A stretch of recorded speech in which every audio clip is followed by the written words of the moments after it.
क्या आप तैयार हैं एक ऐसी दुनिया के लिए जहां हर लफ्ज में जादू है, हर कहानी में राज है।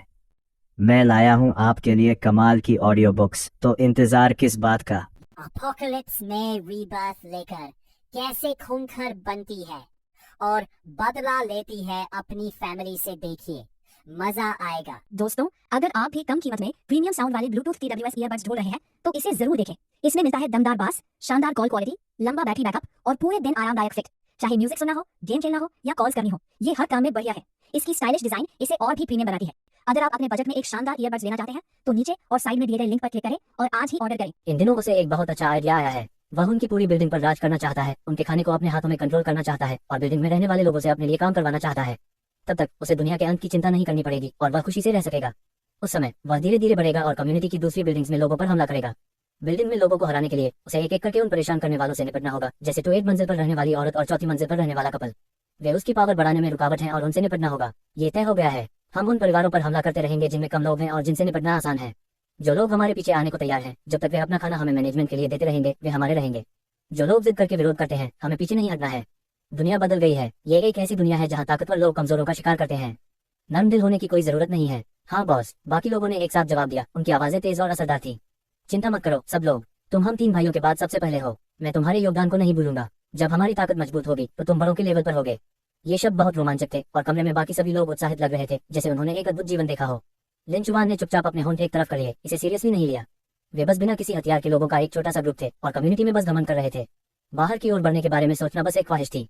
कमरे के अंदर चाहे सब कुछ सोच रहे हों, वे सभी उत्साहित दिख रहे थे, लेकिन उन्हें यह नहीं पता था कि इस दौरान वे जो कर रहे थे उसने बिल्डिंग में पहले ही कई लोगों का ध्यान खींचा था और कई लोगों में नाराजगी पैदा कर दी थी। उनसे निपटने के लिए कुछ लोग पहले ही इकट्ठा हो गए थे। बेशक इनमें से किसी का भी किन जिंजू से कोई लेना देना नहीं है। उसका कभी भी कम्युनिटी में होने वाले झगड़ों में शामिल होने का इरादा नहीं था, नहीं उसने कभी यहाँ कोई फोर्स बनाने के बारे में सोचा था। यहाँ ज्यादातर लोग बहुत कमजोर हैं, आगे क्या होगा ये तो छोड़ ही दीजिए। ये कहना मुश्किल है कि वे इस बर्फीले तूफान से बच पाएंगे या नहीं। ऐसी फोर्स बनाने का कोई मतलब नहीं है और इस पर एनर्जी बर्बाद करने की कोई जरूरत नहीं है। सिर्फ वही लोग टैलेंटेड और काबिल होते हैं जो बाद के स्टेज में टिक पाते हैं। कम्युनिटी में इन लोगों के प्रति उसका रवैया यह है कि वे इरेलेवेंट हैं। बेशक इसका मतलब यह है कि वे लोग उससे पंगा नहीं लेते। हालांकि जब हमारे पास समय होता है तो हमें हुआन परिवार के 3 भाइयों से निपटना पड़ता है। अगर वे पिछले जन्म में एक दूसरे से बदला लेने के लिए नहीं मिलते तो भी ठीक था, लेकिन यह सब उसकी नाक के नीचे हुआ और अगर उसने बदला नहीं लिया तो उसे अफसोस होगा। इस समय वह अपने मेडिकल रूम में ली जुएफे के टूटे पैर का इलाज कर रही थी, लेकिन ली जुएफे दर्द से पहले ही बेहोश हो गया था। वह सच में इसे बर्दाश्त नहीं कर पा रहा था। उसे शक था कि क्या यह व्यक्ति पहले सच में डॉक्टर था। अगर वह डॉक्टर होती तो किसी के लिए भी उससे मिलना बहुत बुरा होता। जब किन जिंगू मेडिकल रूम से बाहर निकली तो उसने आज जब्त किए गए स्टीम बंस दूसरी पार्टी को लौटा दिए। उसने बाहर टाइम देखा और शाम के 12 बज चुके थे। उसने अपनी आंखों में एक संतुष्ट मुस्कान के साथ अपना सर्जिकल गाउन उतार दिया। कुछ चीजों के लिए सच में प्रैक्टिस की जरूरत होती है और प्रैक्टिस से लोग जल्दी तरक्की कर सकते हैं। थ्योरी की जानकारी कितनी भी अच्छी क्यों ना हो, वह खुद करने जितना अच्छा नहीं है। बस यह थोड़ा थकाने वाला है। अभी सिर्फ 2 दिन हुए हैं और दूसरी पार्टी पहले से ही जिंदगी मौत की हालत में है। मुझे नहीं पता कि वह कब तक टिक पाएगा। कोई और रास्ता नहीं है। मुझे और ज्यादा प्रैक्टिस करने के लिए और ज्यादा परेशानी उठानी पड़ी। इसके अलावा वह अपनी दवा बर्बाद नहीं करना चाहती थी, इसलिए दूसरी पार्टी इसे सिर्फ नेचुरली ही रोक सकती थी, जो थोड़ा अजीब था। लगता है कि हमें कल से एक दूसरे को बेहतर खाना देना चाहिए। अगर कुछ नहीं तो न्यूट्रिशन स्टैंडर्ड का होना चाहिए। आखिरकार ऐसे एक्सपेरिमेंटल सब्जेक्ट्स को ढूंढना काफी मुश्किल है, खासकर उन्हें जो दर्द को रोक सके। तो अगले दिन लीजुएफे यह देखकर हैरान रह गया कि उसका खाना असल में पिछले दिन से बेहतर था। उसके पास खाने की मात्रा एक स्टीम बन से बढ़ाकर 2 स्टीम बन कर दी गई थी और साथ में सब्जियों की एक छोटी प्लेट भी थी। बेशक सब्जियां किन जिंगू के लंच से ली गई थी। किन जिंगू का खाना हमेशा की तरह अच्छा है। लीजुएफे ने यह देखा, लेकिन कल सबक सीखकर आज उसका व्यवहार बहुत अच्छा था और उसने अब कोई नाराजगी जाहिर करने की हिम्मत नहीं की। इसके अलावा ये तब हुआ जब आज उनका खाना बेहतर हो गया था। खाओ, अपना ख्याल रखो और मेरा खाना बर्बाद मत करो। किंजिंगयू ने यह कहा और बाहर चला गया, लेकिन ली जुएफे का शरीर अकड़ गया। उसे पक्का पता था कि दूसरे व्यक्ति का उसे अपने शरीर का ध्यान रखने के लिए कहने का क्या मकसद था। जब मैंने उस दर्द के बारे में सोचा जो उसे हर दिन मेरा इलाज करते समय महसूस होता था, तो मुझे अचानक लगा कि मेरे मुंह में खाना अब उतना अच्छा नहीं लगता। 2-3 दिन बीत गए। इस दिन किंजिंगयू सोफे पर अपनी मेडिकल बुक पढ़ रही थी।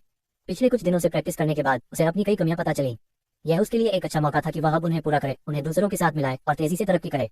तभी आसमान में हेलीकॉप्टर की गर्जना सुनाई दी। छत पर रहने वाले किंजिंगयू को यह साफ सुनाई दे रहा था। उसने किताब नीचे रख दी और खिड़की तक जाना चाहती थी, लेकिन सोचने के बाद वह जल्दी से बाहर निकली और छत पर भाग गई। थोड़ी ही दूर पर एक छोटा हेलीकॉप्टर उनकी तरफ उड़ रहा था। किंजिंगयू ने टेलीस्कोप निकाला और देखा। उसने प्लेन में मिलिट्री यूनिफॉर्म पहने 2 आदमियों को देखा, जिनमें से हर एक के हाथ में एक बैकपैक था। किंजिंगयू की नजर एक व्यक्ति पर टिकी हुई थी। एक पल के लिए उसकी आंखें चौंधिया गई और वह कंफ्यूज होने लगी और वह खुद को एक नाम पुकारने से रोक नहीं पाई। जो ऐसा लगता था कि यह नाम और यह व्यक्ति लंबे समय से उसकी याद में था। अगर उसने आज उसे नहीं देखा होता तो वह लंबे समय तक इस व्यक्ति के बारे में नहीं सोचती। अगर सोचूं तो पिछली जिंदगी में उसने जो 7 साल तबाही में बिताए थे, उन्हें मिलाकर मुझे उसे देखे हुए लगभग 8 साल हो गए हैं। किंजिंगयू ने अपना सिर नीचे कर लिया और उसके चेहरे पर एक उलझन भरा भाव था, लेकिन वह जल्दी संभल गई। लेकिन यह सब अतीत की बात है, याद रखने लायक कुछ भी नहीं है। वह मुड़कर जाने ही वाली थी, लेकिन इसी समय ऊपर से कुछ और लोग आए और उस प्लेन के सामने घुटनों के बल बैठ गए जो उनके करीब आता जा रहा था। हमें बचाओ, हमें बचाओ। कुछ लोग घुटनों के बल बैठकर मदद की भीख मांगने लगे, जबकि कुछ लोग दौड़कर हाथ हिलाने लगे ताकि हेलीकॉप्टर में बैठे लोगों का ध्यान खींच सकें। ऐसा न केवल उनकी बिल्डिंग में रहने वाले लोगों के साथ हुआ, बल्कि दूसरी बिल्डिंग में रहने वाले लोगों के साथ भी हुआ। जब उन लोगों ने किन जिंगयू को देखा तो वे भी हैरान रह गए। फिर वे अपने आप किन जिंगयू से दूर चले गए और मदद मांगते रहने के लिए दूसरी जगहों पर खड़े हो गए। उसी समय समुदाय के कई घरों ने हाथ फैलाए और उम्मीद से हेलीकॉप्टर की ओर देखा। किसी ने मन ही मन कहा, क्या ऐसा हो सकता है कि बड़े अधिकारी फिर से राहत का सामान बांटने जा रहे हैं? हम बच गए, ऐसा लगता है कि हम बच गए। सबने खुशी से चिल्लाकर मदद के लिए पुकारा और उनकी बेजान आंखों से बचने की मजबूत उम्मीद चमक उठी। लेकिन उन्होंने बहुत देर तक इंतजार किया और उन्हें हेलीकॉप्टर से कोई मैसेज नहीं मिला जिसमें बताया गया हो कि सप्लाई कहां से मिलेगी। धीरे धीरे सभी को एहसास हुआ कि स्थिति वैसी नहीं थी जैसा उन्होंने सोचा था। अगर राहत का सामान पहले की तरह बांटा जा रहा होता तो हम बहुत पहले ही रेडियो पर लगातार ब्रॉडकास्टिंग सुन चुके होते। ऐसा नहीं है कि अब कोई जवाब नहीं है। यह एहसास होते ही सबकी आंखों में उम्मीद धीरे धीरे कम हो गई और फिर से सन्नाटा छा गया। यहाँ तक कि पुकारने की आवाजें भी बहुत धीमी हो गई। लेकिन छत पर मौजूद कई लोगों ने हार नहीं मानी और चिल्लाते रहे। फिर नीचे के पास मौजूद कुछ लोग भी नीचे की ओर भागे और मदद मांगी। कुछ लोगों ने बर्फ पर एक बड़ा SOS डिस्ट्रेस सिग्नल लिखा और जोर जोर से लाल कपड़े लहराए।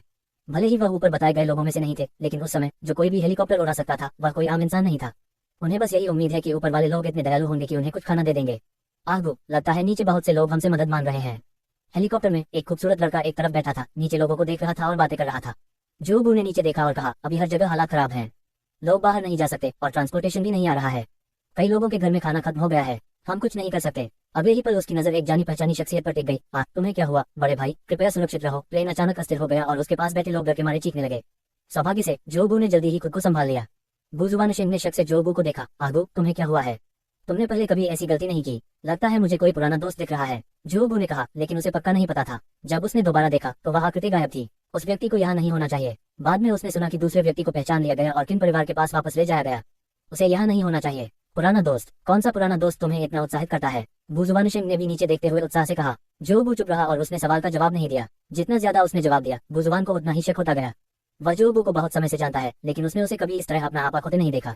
उसे अपनी सुरक्षा की बिल्कुल भी परवाह नहीं थी। क्या ये उसका एक्स लवर हो सकता है? वह पूछने ही वाला था, लेकिन जोबू ने कहा, चूंकि हमें यह मिला है, अगर हम कर सकते हैं तो हम मदद कर सकते हैं। हमारे पास यहाँ कुछ सूखा खाना है, इसे नीचे लोगों के साथ बांटो। बुजुबान सिंह ने दूसरे व्यक्ति को उलझन में देखा। जोबू इतना दयालु व्यक्ति नहीं लग रहा था, लेकिन आखिर में उसने कोई और सवाल नहीं पूछा और जैसा कहा गया वैसा ही किया। हेलीकॉप्टर से चीजों के छोटे छोटे पैकेट गिराए गए। सब लोग खुशी से चिल्लाए और आगे की ओर भागे। जब उन्होंने देखा कि अंदर सूखा खाना है तो वे और भी ज्यादा उत्साहित हो गए। चीजें हर जगह बराबर फेंकी गई। हालांकि यह सिर्फ एक छोटा पैकेट था, ज्यादा नहीं, लेकिन लगभग सभी के पास एक था। जिन लोगों ने इसे उठाया उनके चेहरे पर खुशी थी। पहले तो सबने अपना अपना सामान उठाया, लेकिन बाद में सबने उसे उठाने के लिए हाथापाई शुरू कर दी और माहौल थोड़ा अस्त व्यस्त हो गया। किम जिंग कोने में खड़ी होकर कुछ देर तक हेलीकॉप्टर को देखती रही और फिर उसने पाया कि उसके पैरों पर खाने का एक बैग गिरा हुआ है। अब जब यह आपके ठीक बगल में है तो इसे न उठाने का कोई कारण नहीं है, नहीं तो यह बहुत अजीब लगेगा। लेकिन इसी समय किसी ने उसे बुरी तरह धक्का दिया और कुछ उठाने चला गया। लेकिन किम जिंग जो मजबूती से खड़ा था उसने उसे तेजी से जमीन पर गिरा दिया। किम जिंग ने जमीन पर रखी चीजें उठाई, दूसरे व्यक्ति के हाथ पर पैर रखा और उसे जोर से कुचल दिया। किम जिंग उस आदमी ने फिर किम जिंग को साफ देखा और डर के मारे अपनी आंखें चौड़ी कर ली। वह चीजों को पकड़ने में इतना लगा हुआ था कि उसे यह नहीं दिखा कि उसे कौन धक्का दे रहा है। अब जब उसने दूसरे व्यक्ति को साफ देखा तो उसे एहसास हुआ कि उसे इसका पछतावा है। उसे लगा कि वह एक औरत है और उससे डील करना आसान है, इसलिए उसने उस पर हमला कर दिया। अगर उसे पता होता कि तो एक मंजिल पर वही औरत है तो वह उसके साथ कुछ करने की हिम्मत नहीं करता, भले ही उसमें दोगुनी हिम्मत होती। उसने तुरंत दया की भीख मांगी, मुझे माफ कर दो, मैं गलत था, प्लीज मुझे माफ कर दो। किम जिंग ने दूसरे व्यक्ति को देखा और उसे उसके बारे में कुछ पता चला। यह व्यक्ति बिल्डिंग में एक दयालु व्यक्ति है और दूसरों की मदद करना पसंद करता है। जब वह पहली बार यहाँ आई थी तो उसने उसका सामान ले जाने में उसकी मदद की थी। किम जिंग ने अपने पैर हटा लिए और उसे नीचे देखा। अब से जब भी तुम मुझे देखो मुझसे दूर रहना और मुझे उकसाना मत, ठीक है?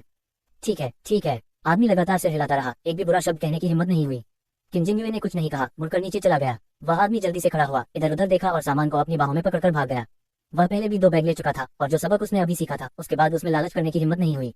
अभी वह खुद को खुशकिस्मत समझ रहा था कि किम जिंग ने सिर्फ वही बैग लिया और उसकी बाहों में जो बैग था उसे नहीं छीना। बाकी लोगों ने देखा कि कुछ ठीक नहीं है तो कुछ ने तो उन लोगों पर हमला करना शुरू कर दिया जिन्होंने सामान छीन लिया था। उनमें और रुकने की हिम्मत नहीं थी, इसलिए कुछ सामान लेने के बाद वे रुक गए और जल्दी से घर वापस चले गए। जल्द ही हर जगह लड़ाई शुरू हो गई। कुछ लोगों को पीट पीट कर लहूलुहान कर दिया गया, लेकिन उन्होंने फिर भी अपने हाथों में मौजूद चीजें छोड़ने से मना कर दिया।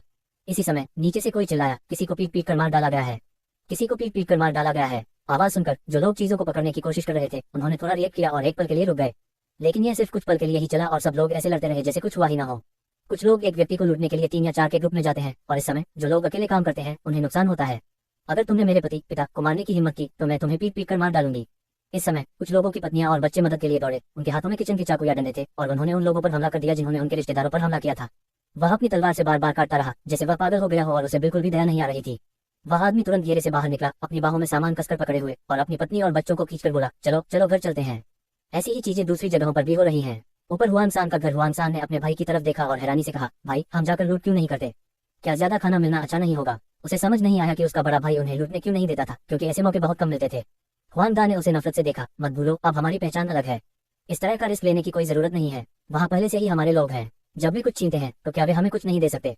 हम बिना किसी चीज के नहीं रहेंगे। वहाँ अभी बहुत अफरा तफरी मची हुई है। अगर तुम्हें और मेरे दूसरे भाई को कुछ हो गया तो मैं कुछ नहीं खरीद पाऊंगा। हमें ये खतरनाक चीज दूसरों के लिए छोड़ देनी चाहिए। तो क्या तुम्हें लगता है कि हमें अब भी जाकर इसे लूटना चाहिए? हुआन सांग एक पल के लिए हैरान रह गया, फिर मुस्कुराया और बोला, भाई अभी भी समझदार है। वह कैसे भूल सकता है कि अब उनके अंदर 1 दर्जन से ज्यादा भाई हैं और चीजें पहले से अलग हैं। उन्हें पर्सनली ऐसे खतरनाक कामों में हिस्सा लेने की कोई जरूरत नहीं है। हुआन देज ने आगे कहा, इसके अलावा भले ही दूसरे लोग चीजें हड़प लें, तब तक सब कुछ हमारा नहीं होगा। हा हा हा हा हा। वे तीनों अपनी खिड़की से दर्शकों की तरह देखते हुए अकड़कर हंसे और बीच बीच में हंसते रहे। पिछले महीने में उन्हें कुछ सफलता मिली थी और वे बेफिक्र हो गए थे।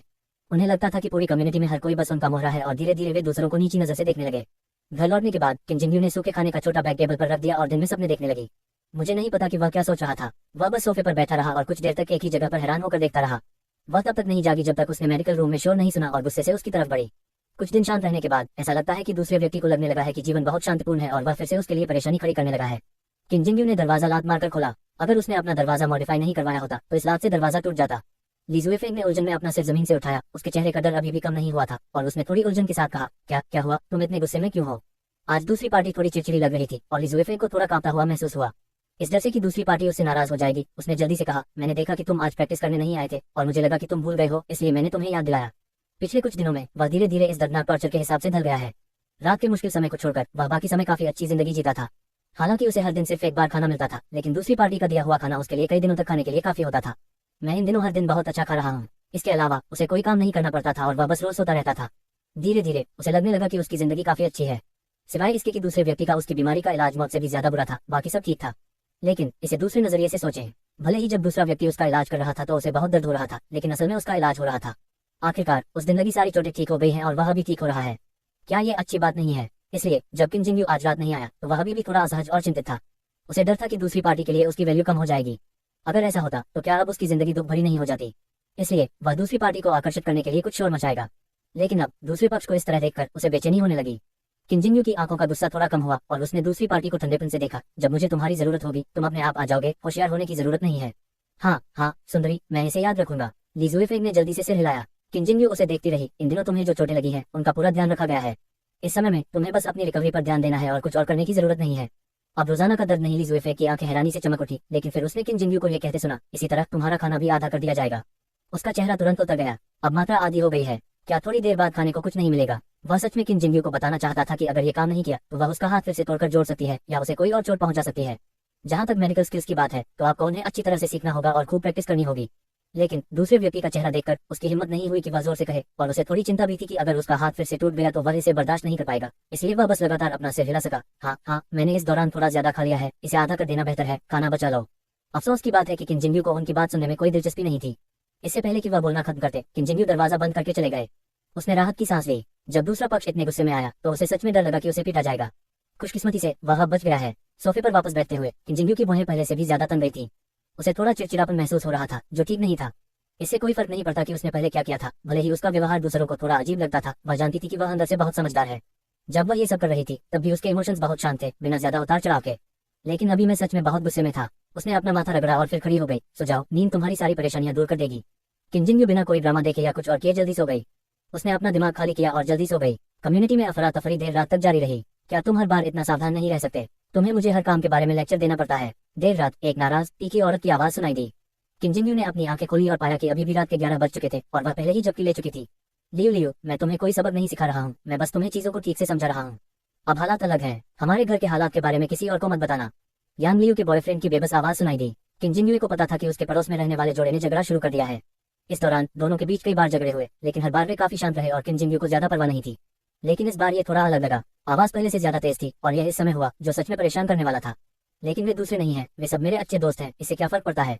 कौन से अच्छे दोस्त? वे तो बस वो लोग हैं जिनसे मैं होमोनस ग्रुप में मिला था। अगर वे अच्छे दोस्त थे तो क्या उन्होंने आज ऊपर तुम्हें कंट्रोल किया? उन्होंने तुम्हें लगभग खतरे में डाल दिया था। क्या तुम ये साफ साफ नहीं देख सकते? ये सुनकर यांग लियो को कुछ सूझा और वह कुछ देर तक कुछ नहीं बोला। उसके बॉयफ्रेंड ने भी अपनी आवाज धीमी कर दी। लियो, मैं तुम्हें दोष देने के लिए यह नहीं कह रहा हूँ, लेकिन हमें अब सावधान रहना होगा, नहीं तो ठीक है, बातें करना बंद करो। तुमने ये बातें कई बार कही हैं। तुम परेशान कर रहे हो या नहीं? मैंने पहले तुम्हारी इतनी लंबी चौड़ी बातें नोटिस क्यों नहीं की? यान लियू ने बेसब्री से दूसरी पार्टी को टोका और बेसब्री में उसकी आवाज कई डिग्री बढ़ गई। इस बार उसका बॉयफ्रेंड काफी देर तक चुप रहा, लेकिन यान लियू बोलती रही, हमारे पास घर पर इतना सारा खाना है, हम बाहर जाकर वह छोटा सा बैग क्यों ले आए? उन्हें सीधे क्यों नहीं दे देते? आज यह बहुत खतरनाक है, क्या ये सब तुम्हारी वजह से नहीं है? लियू लियू, मैंने तुम्हें समझा दिया है, हम लूट नहीं करने जा रहे हैं, हम बस दूसरों को दिखाने के लिए ऐसा करने का नाटक कर रहे हैं। हमने अच्छे बचाव किए हैं, जब तक हम असली लूट में शामिल नहीं होते तब तक कोई खतरा नहीं होगा। आखिरकार आप मुझे ही दोष दे रहे हैं। यान लियू जोर जोर से चिल्लाता रहा। उसके बॉयफ्रेंड ने समझौता किया, बस हो गया, चलो अब और बहस नहीं करते, ठीक है? देर हो रही है, अगर हमने किन जिंगयू को परेशान किया तो बहुत बुरा होगा। आपने फिर से किन जिंगयू का जिक्र किया, आपका क्या मतलब है? अपने बेडरूम में किन जिंगयू ने ये शब्द सुनकर अपनी भौहें चढ़ा ली। मुझे उम्मीद नहीं थी कि मैं आधी रात को उठकर खरबूजा खाऊंगा और आखिर में खुद को ही खा जाऊंगा। ये सच में अजीब है, लेकिन उनके मामले का उससे क्या लेना देना है? वह बिस्तर से उठकर बैठ गई और ध्यान से सुनने लगी। उसे साफ साफ सुनने की कोशिश कर रही थी, लेकिन ऐसा लगा कि यान लियू के ऐसा कहने के बाद सामने वाला दरवाजा शांत हो गया और उसे कोई और आवाज सुनाई नहीं दी। खरबूजा खाने से सिर्फ शुरुआत ही हुई, और शुरुआत तो उससे जुड़ी थी, लेकिन कोई फॉलो अप नहीं हुआ, जिससे उसे थोड़ी उदासी महसूस हुई। वह बस काफी देर तक सुनती रही, लेकिन कोई आवाज नहीं आई, इसलिए उसने हार मान ली, उठी, एक गिलास पानी डाला और फिर सो गई। उसे नहीं पता था कि आवाज न आने का कारण यह था कि यान लियू के वाह वाह के चिल्लाने के बाद उसके बॉयफ्रेंड को एहसास हुआ कि कुछ गड़बड़ है और उसने जल्दी से उसका मुंह बंद कर दिया। लियू लियू, तुम सच में जीना नहीं चाहती? यान लियू के चिल्लाने के बाद उसे थोड़ा डर लगा। तभी उसे याद आया कि किन जिंगयू कितना डरावना था। कुछ दिन पहले ही ठीक उसके दरवाजे पर दूसरे पक्ष ने किसी को मारकर मार डाला, दूसरों को घायल कर दिया और एक और व्यक्ति को उसके घर में ले गया। अभी क्या स्थिति है यह अभी पता नहीं है। जब उसने किन जिंगयू को अपनी आंखों से किसी को मारते हुए देखा तो वह इतनी डर गई कि कांपते हुए लिविंग रूम में वापस भाग गई और देखने की हिम्मत नहीं हुई। उसके बॉयफ्रेंड ने ये सब देखने के बाद उसे बताया, और किन जिंगयू ने उसके दिल पर जो साया छोड़ा था वह और भी गहरा हो गया। वह उससे डरती है। इस समय उसे ये भी डर था कि कहीं दूसरा व्यक्ति उसकी बातें सुन न ले, गुस्सा न हो जाए, अपना हथियारा चाकू न निकाल ले और उसका दरवाजा न तोड़ दे। इसलिए मैंने काफी देर तक कुछ नहीं कहा। जब उसके बॉयफ्रेंड ने देखा कि वह शांत हो गई है तो उसने अपना हाथ छोड़ दिया जो उसके मुंह पर था। यान लियू अब काफी शांत थी, लेकिन फिर भी खुद से कुछ बुदबुदाने से खुद को रोक नहीं पाई। किन जिंगयू, मुझे नहीं पता कि इस दौरान आप दोनों ने कितनी बार एक दूसरे का जिक्र किया है। हालांकि तुम हमेशा मुझसे कहती हो कि उससे पंगा मत लो और उससे दूर रहो, लेकिन यह मत सोचो कि जब भी तुम उसका जिक्र करती हो तो तुम्हारी आंखों में जो तारीफ होती है मैं उसे नहीं जानता। पिछले 2 महीनों में तुमने हमेशा मुझे लेक्चर दिया है और हमेशा कहा है कि किन जिंगयू कितनी अच्छी है। मुझे समझ नहीं आता कि उसमें ऐसा क्या अच्छा है। तुम एक बिगड़े हुए इंसान की तरह काम करते हो। इसके अलावा क्या इसलिए नहीं कि उसके पास चाकू है इसलिए वह इतनी घमंडी है? अगर मेरे पास होता तो शायद मैं उससे ज्यादा ताकतवर होता। वह शिकायतों से भरी हुई थी, लेकिन फिर भी उसने अनजाने में अपनी आवाज सबसे कम कर दी, इतनी कम कि सिर्फ उसका बॉयफ्रेंड जो उसके सबसे करीब था उसे ही सुनाई दे। वह अभी भी होश में थी और उसने अभी की तरह चिल्लाने की हिम्मत नहीं की, खासकर इसलिए क्योंकि उसने किन जिंगयू को इन शब्दों का मतलब सुनने की हिम्मत नहीं की। लेकिन उसकी आवाज शिकायत से भरी थी। वह किन जिंगयू से डरती थी और किन जिंगयू से जलती भी थी।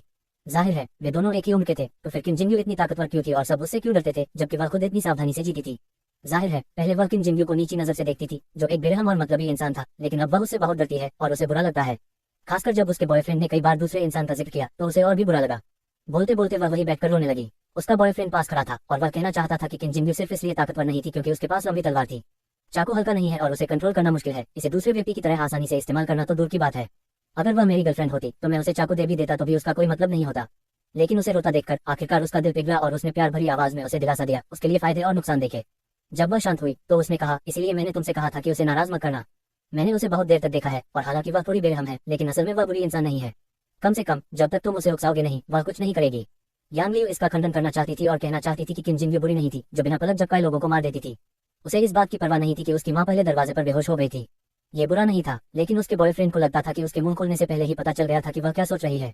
उसने कहा, हमें पिछली घटना का सच नहीं पता इसलिए हमें कोई फर्क नहीं पड़ा, लेकिन बाद में सोचो हमेशा यही लोग थे जिन्होंने उसे पहले उकसाया था। अगर उसने उसे सख्ती से नहीं उकसाया होता तो उसे ही भुगतना पड़ता। और कुछ नहीं तो सब कहते हैं कि वे उससे डरते हैं, लेकिन देखो हम उसके घर के सामने ही रहते हैं और हमें कुछ नहीं हुआ। उसने हमें कभी कोई परेशानी नहीं दी। यान लियू ने इस बात का खंडन नहीं किया। इसके अलावा हमें उसका शुक्रिया अदा करना चाहिए। हम अब इतनी शांति से रह सकते हैं क्योंकि वह सड़क के उस पार रहती है, नहीं तो शायद बहुत पहले ही कोई हमें टारगेट कर चुका होता। किन जिंगयू ने कल रात एक बहुत लंबा सपना देखा और अपने हाई स्कूल और कॉलेज के दिनों में हुई कई बातों का सपना देखा। हालांकि कहानी में हमेशा एक व्यक्ति होता है जिसका चरित्र अस्पष्ट रूप से अदृश्य होता है, लेकिन वह स्पष्ट रूप से जानती है कि उसके दिल में वह व्यक्ति कौन है। उसने अपनी आंखें खोली, धीरे से बिस्तर से उठी, अपने तेज दिल की धड़कन को छुआ और अपना सिर हिलाया। ये सब पुराना सामान है, याद रखने जैसा क्या है? ये सब खत्म हो गया है। उसने ये सब उस आदमी की वजह से कहा जिससे वह कल मिली थी। उसने अपना सिर हिलाया, उस आदमी को अपने दिमाग से निकाल दिया और इसे दिल पर नहीं लिया।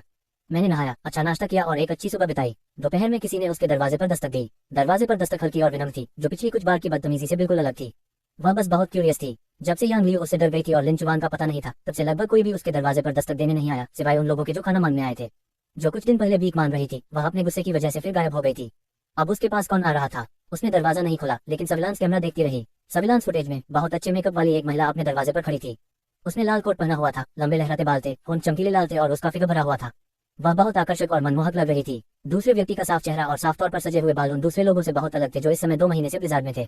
किम जिंगयू ने अपनी भौहें उठाई। क्या ऐसा हो सकता है कि जो इंसान इस समय भी खुद को धोने और देखभाल करने के लिए पानी का इस्तेमाल कर सकता है, उसने भी अपनी तरह पहले बहुत सारी चीजें जमा कर ली हों।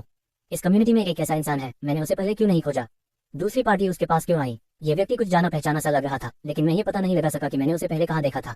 दरवाजे पर खड़ी महिला अपने कपड़ों और बालों से खेलती रही, हर समय खुद को सबसे अच्छी हालत में रखने की कोशिश करती रही। भले ही किम जिंगयू ने दरवाजा नहीं खोला, लेकिन दूसरी पार्टी ने कोई बेसब्री नहीं दिखाई। ये देखकर कि किम जिंगयू ने दरवाजा नहीं खोला, दूसरे आदमी ने दरवाजे पर धीरे से आवाज लगाई, बहन मैं हूँ, मैं तुम्हें कुछ जरूरी बात बताने आया हूँ, दरवाजा खोलो। दूसरे व्यक्ति की आवाज और कुछ हद तक जानी पहचानी शब्द ने किम जिंगयू को इस व्यक्ति की पहचान याद दिला दी। ये वही महिला थी जिसने पहले भी उसे बहकाने की कोशिश की थी और चाहती थी कि वह उसे जाने दे। पहले उसके चेहरे पर हमेशा कीचड़ की परत रहती थी, उसका रंग पीला और काला था और उसके बाल बिखरे हुए थे। उसके अच्छे फिगर के अलावा उसमें कुछ भी आकर्षक नहीं था। अब जब उसने साफ सफाई कर ली है और मेकअप कर लिया है तो वह बिल्कुल अलग इंसान लग रही है, बहुत रिफ्रेशिंग। दूसरे व्यक्ति की पहचान पता चलने के बाद किम जिंगयू को यह भी पता चल गया कि दूसरे व्यक्ति के इस तरह के कपड़े पहनकर यहाँ आने का क्या मकसद था, लेकिन उसका दरवाजा खोलने का कोई इरादा नहीं था। हालांकि दूसरी पार्टी ने बहुत अच्छे कपड़े पहने थे, लेकिन उसका सेक्सुअल ओरिएंटेशन नॉर्मल था और उसे लव अफेयर्स में कोई दिलचस्पी नहीं थी। बाहर खड़े व्यक्ति ने बहुत देर तक दरवाजा खटखटाया, लेकिन किसी ने दरवाजा नहीं खोला। उसने थोड़ा सा मुंह बनाया और किम जिंगयू को परेशान करने की हिम्मत नहीं की, लेकिन इस बार उसने ध्यान से कपड़े पहने थे। मैंने कड़ाके की ठंड झेली और बर्फ से पिघले पानी से अपने बाल और शरीर धोया। जब पानी मेरी स्किन को छू गया तो मुझे सच में लगा कि मैं मरने वाला हूँ। इतना दुख झेलने के बाद भी वह ऐसे ही हार मानने को तैयार नहीं होगी। अगर अभी बार बार बर्फ के पानी को छूने की हिम्मत भी कर ले तो भी उसके घर पर सफाई का कोई सामान नहीं होगा। ये सोचकर उसने दांत पीसते हुए फिर से फुसफुसाया, छोटी बहन मैंने सुना है कि कोई तुमसे डील करना चाहता है। ये कहने के बाद उसने बात करना बंद कर दिया। वैसे भी उसकी कम से कम जरूरत यह थी कि वह दूसरे पक्ष को नाराज न करे या किसी भी तरह से दूसरे पक्ष को नाराज न करे। थोड़ी देर और इंतजार करो, और अगर दूसरी पार्टी ने दरवाजा नहीं खोला तो वह चली जाएगी। जब वह परेशान हो रही थी तभी उसे कमरे से कदमों की आहट सुनाई दी। लहराते बालों वाली औरत की आंखें चमक उठी और वह तैयार थी। जैसे ही दरवाजा खुला वह महिला लड़खड़ा गई और कमजोर होकर किम जिंगयू पर गिर नहीं वाली थी, लेकिन जब उसने दूसरे व्यक्ति को अपनी ओर आधी मुस्कान के साथ देखते हुए देखा तो वह आगे नहीं बढ़ सकी। तो उसने दरवाजा पकड़ने का नाटक किया, खड़ी हुई अपने बालों को कानों के पीछे किया और किम जिंगयू को खुलेआम आंख मारी। वह अपने कामों में भी बहुत पक्के इरादे वाली थी। वह जानती थी कि किम जिंगयू ने दरवाजा क्यों खोला, इसलिए उसने सीधे वही कहा जो उसने पहले कहा था, मैंने तुमसे पहले झूठ नहीं बोला था। मैंने अपने किसी करीबी से सुना है कि हुआन परिवार के 3 भाई तुम्हें टारगेट कर रहे हैं। समय आने पर वे तुम पर हमला करेंगे। ये सुनकर किम जिंगयू का चेहरा शांत रहा और कोई बदलाव नहीं आया। कुछ बातें छिपाई नहीं जा सकती। भले ही वह दूसरों को अपने परिवार की स्थिति के बारे में बताने से बचने की पूरी कोशिश करे, जब तक वह दूसरों के सामने आएगी वे देख पाएंगे कि वह दूसरों से अलग है। टारगेट किया जाना कोई हैरानी की बात नहीं है। वह हाल ही में ये भी सोच रही है कि क्या उन्हें भविष्य में पब्लिक में आते समय कुछ बदलाव करने चाहिए, और अगर हो सके तो कुछ परेशानियों से बचना बेहतर होगा। कम्युनिटी में मैं अभी भी थोड़ा कैजुअल था और ज्यादा सावधान नहीं था। कम्युनिटी के इन लोगों से डील करना आसान था और मैं परेशानियों को संभाल सकता था, इसलिए खुद को मुश्किल में डालने की कोई जरूरत नहीं थी। लेकिन अगर कोई बाहर होता तो वह इतनी मजबूत नहीं थी कि निडर हो सके। अगर किसी ने उसकी हालत देख ली तो बहुत बड़ी मुसीबत हो जाएगी। वह मन ही मन इस सवाल के बारे में सोचने लगी, लेकिन उसका चेहरा पानी की तरह शांत था और उसने कोई जवाब नहीं दिया। लंबे लहराते बालों वाली महिला को कोई अंदाजा नहीं था कि किम जिंगयू क्या सोच रही है और वह बहुत अनिश्चित थी। उसने एक पल सोचा, फिर अपना मुंह रख लिया और हंसी, बेशक मुझे पता है कि तुम मजबूत हो, चिंता मत करो बहन, लेकिन हुआन परिवार के 3 भाई भी सीधे साधे नहीं हैं। उन्होंने 1 दर्जन से ज्यादा लोगों को इकट्ठा किया है और हमारी बिल्डिंग में कई घरों को लूटा है। अब उनके हाथ में खाना और लोग हैं, इसलिए उनसे पंगा लेना आसान नहीं है, इसलिए तुम्हें आजकल सावधान रहना होगा। धन्यवाद, मैं समझ गया। किम जिंगयू ने अपनी चिंताएं एक तरफ रखकर सिर हिलाया, दरवाजे पर टिक कर दूसरी तरफ देखा, क्या कुछ और है? आपका स्वागत है, आपका स्वागत है। किम जिंगयू का धन्यवाद सुनकर लंबे बालों वाली महिला खुशी से हंस पड़ी और उसका लहजा पहले से कहीं ज्यादा शांत और खुशमिजाज था। कुछ नहीं, मैं बस आपको सावधान रहने की याद दिलाने आई थी। मेरा नाम हो यानयान है, आपका नाम क्या है बहन? हम एक ही बिल्डिंग से हैं। हालांकि पहले हमारे बीच कुछ झगड़े हुए हैं, लेकिन यह भी किस्मत की बात है। किम जिंगयू ने बेपरवाही से मुस्कुराते हुए बस दूसरे व्यक्ति को मुस्कुराते हुए देखा, लेकिन जवाब देने का उसका कोई इरादा नहीं था। हो यानयान की हंसी धीरे धीरे बंद हो गई। उसने 2 कदम आगे बढ़ाए और किम जिंगयू के करीब जाने की कोशिश की, लेकिन किम जिंगयू ने उसे धीरे से रोका, प्लीज रुक जाओ। वह रुकी और एक पल के लिए थोड़ी शर्मिंदा हुई, लेकिन वह जल्दी से शांत हो गई और मुस्कुराई, बहन आप उस दिन मेरे सुझाव पर विचार क्यों नहीं करती? सॉरी, मुझे इसमें कोई दिलचस्पी नहीं है। किम जिंगयू ने अपना सिर हिलाया। ये देखकर कि किम जिंगयू गुस्से में नहीं दिख रही थी, वो यानयान ने हार नहीं मानी। कोई बात नहीं, हम साथी बन सकते हैं। मैं अकेली हूँ, मेरे पति कुछ साल पहले गुजर गए और हमारे कोई बच्चे नहीं हैं। मुझे नहीं पता कि इस दुनिया में कैसे जीना है, इसलिए मैं तुम पर भरोसा करना चाहती हूँ। चिंता मत करो, मैं तुम पर यूं ही भरोसा नहीं करूंगी। मैं खाना बनाने और घर के काम करने में अच्छी हूँ। उसने दांत पीसते हुए सच कहा, असल में मैं भी एक मजबूत आदमी ढूंढना चाहती हूँ जिस पर मैं भरोसा कर सकूं, लेकिन अगर मैं उन आदमियों के पीछे चली गई तो भले ही मुझे शॉर्ट टर्म में सपोर्ट मिल जाए, मेरा आखिरी नतीजा अच्छा नहीं होगा, इसलिए मैं तुम्हें ढूंढूंगी। बोलते बोलते वह धीरे धीरे रोने लगी। उसने बिल्डिंग में हुए सारे बदलाव देखे और उसे चिंता होने लगी, लेकिन वह बेबस महसूस कर रही थी। अगर हालात ऐसे ही चलते रहे तो कभी न कभी उसके परिवार से कोई मिलने आएगा।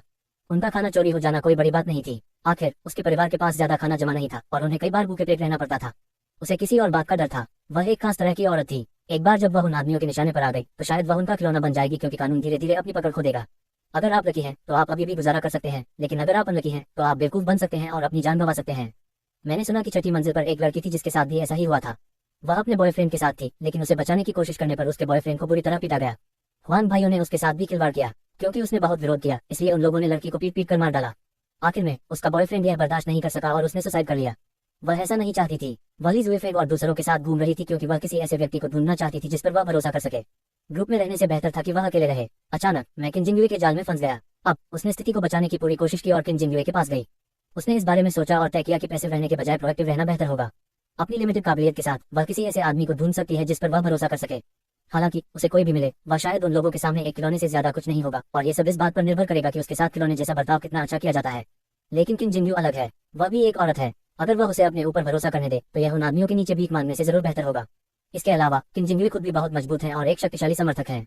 वह इतनी जोर से रो रही थी कि उसकी आंखें आंसुओं से भर गई थी, जो सच में बहुत बुरा था, लेकिन वह कभी कभी किन जिंगयू की तरफ देखकर उसका रिएक्शन देख लेती थी। हालांकि वह दूसरे व्यक्ति के हाव भाव को समझ नहीं पाई। उसका दिल बैठ गया। किन जिंगयू से निपटना वाकई मुश्किल था और उसका दिल पत्थर का था। भले ही वह मुझे पसंद न करती हो, लेकिन इतनी खूबसूरत औरत को अपने सामने इस तरह रोता देखकर क्या उसे कोई हमदर्दी नहीं हुई। किन जिंगयू दूसरे व्यक्ति पर नहीं हंसा। शायद दूसरा व्यक्ति सहानुभूति जगाने के लिए बड़ा चढ़ाकर बात कर रहा था, लेकिन वह जानती थी कि इस भयानक दुनिया में बिना किसी काबिलियत वाले इंसान के लिए जिंदा रहना कितना मुश्किल है। एक महिला के लिए जिंदा रहना और भी मुश्किल है। उन्हें न सिर्फ यह सोचना होता है कि कैसे जिंदा रहना है, बल्कि उन्हें गलत इरादे वाले लोगों को उन्हें टारगेट करने से भी रोकना होता है। इस मुश्किल समय में महिलाएं और सुंदरता दोनों ही जानलेवा चीजें हैं। बेशक ऐसे लोग भी हैं जो अपनी जरूरत की चीजों के बदले इस चीज का पूरा इस्तेमाल करते हैं। ये सब इस बात पर निर्भर करता है कि आप इसे कैसे देखते हैं और कैसे चुनते हैं। हर कोई जिंदा रहने का अपना तरीका ढूंढ सकता है। जैसे अब उसके सामने वाली औरत अपनी जान के बदले में अपना फायदा उठा रही है, लेकिन उसे दूसरों जैसा आदमी नहीं मिला। इसके बजाय उसे वह मिल गई जो एक महिला थी। ये देखकर कि दूसरी पार्टी लगभग रो चुकी थी, किन जिंगयू ने रूखेपन से कहा, रोना बंद करो, इससे मेरे कानों में जलन हो रही है। और हो यान ने बिना कुछ कहे जवाब दिया। किन जिंगयू को देखते हुए अपने आंसू पोंछते हुए उसे समझ नहीं आया कि दूसरी पार्टी का क्या मतलब है। अगर तुम पहाड़ों पर भरोसा करोगे तो वे गिर जाएंगे, अगर तुम लोगों पर भरोसा करोगे तो वे भाग जाएंगे। दूसरों पर भरोसा करने के बजाय खुद पर भरोसा करना बेहतर है। किन जिंगयू ने दूसरे पक्ष के आंसू पोंछने के बाद कहा। हो यान चौंक गई। उसकी मुस्कान थोड़ी कड़वी थी। मैं सच समझती हूँ, लेकिन मुझ में तुम्हारी तरह काबिलियत नहीं है। मैं भरोसेमंद नहीं हूँ, इसलिए तुमने गलत इंसान को ढूंढ लिया है। किन जिंगयू ने दूसरी पार्टी को टोकते हुए कहा। वह किसी और इंसान की किस्मत का बोझ नहीं उठाना चाहती थी। उसमें कोई काबिलियत नहीं है और वह जिंदा रह पाएगी या नहीं, इससे उसका कोई लेना देना नहीं है। इस व्यक्ति का उससे कोई लेना देना नहीं है। उसने पहले भी उसे जाने दिया था, जिससे पता चलता है कि उसमें अभी भी कुछ जमीन बाकी है।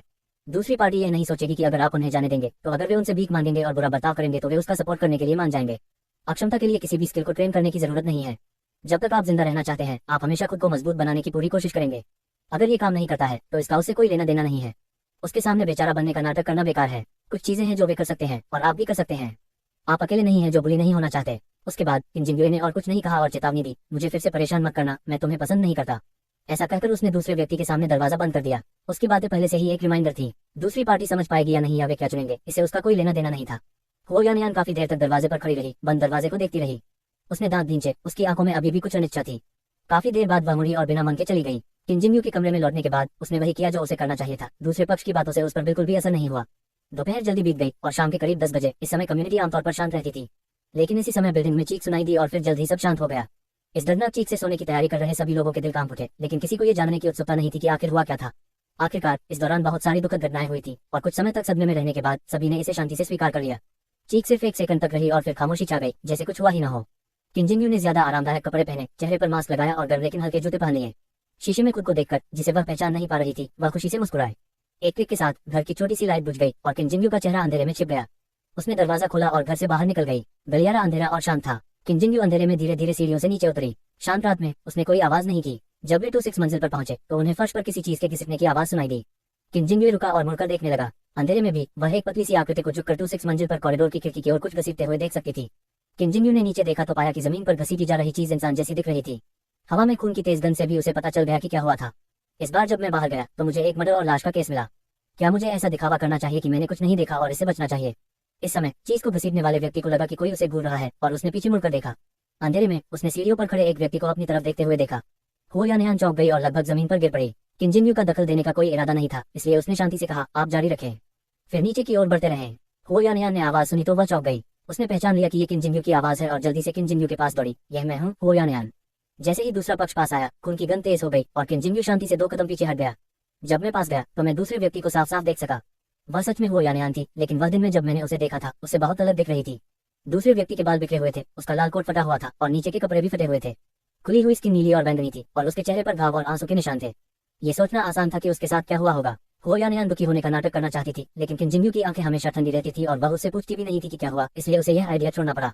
कितना क्रूर। वह फिर से खुद से बुदबुदाए, लेकिन वह बेफिक्री से मुस्कुराए। क्या तुम जानते हो मैंने किसे मारा? ये वही आदमी था जो पहले तुम्हें बहकाना चाहता था। उसने मुझे देखा और मेरे साथ जबरदस्ती करने की कोशिश की, लेकिन मैंने उसे मार डाला। पता चला कि लोगों को मारना इतना मुश्किल नहीं है। बोलते समय उसकी आवाज कैजुअल और आजाद लग रही थी, लेकिन वह अभी भी किन जिंगयू को देख रही थी।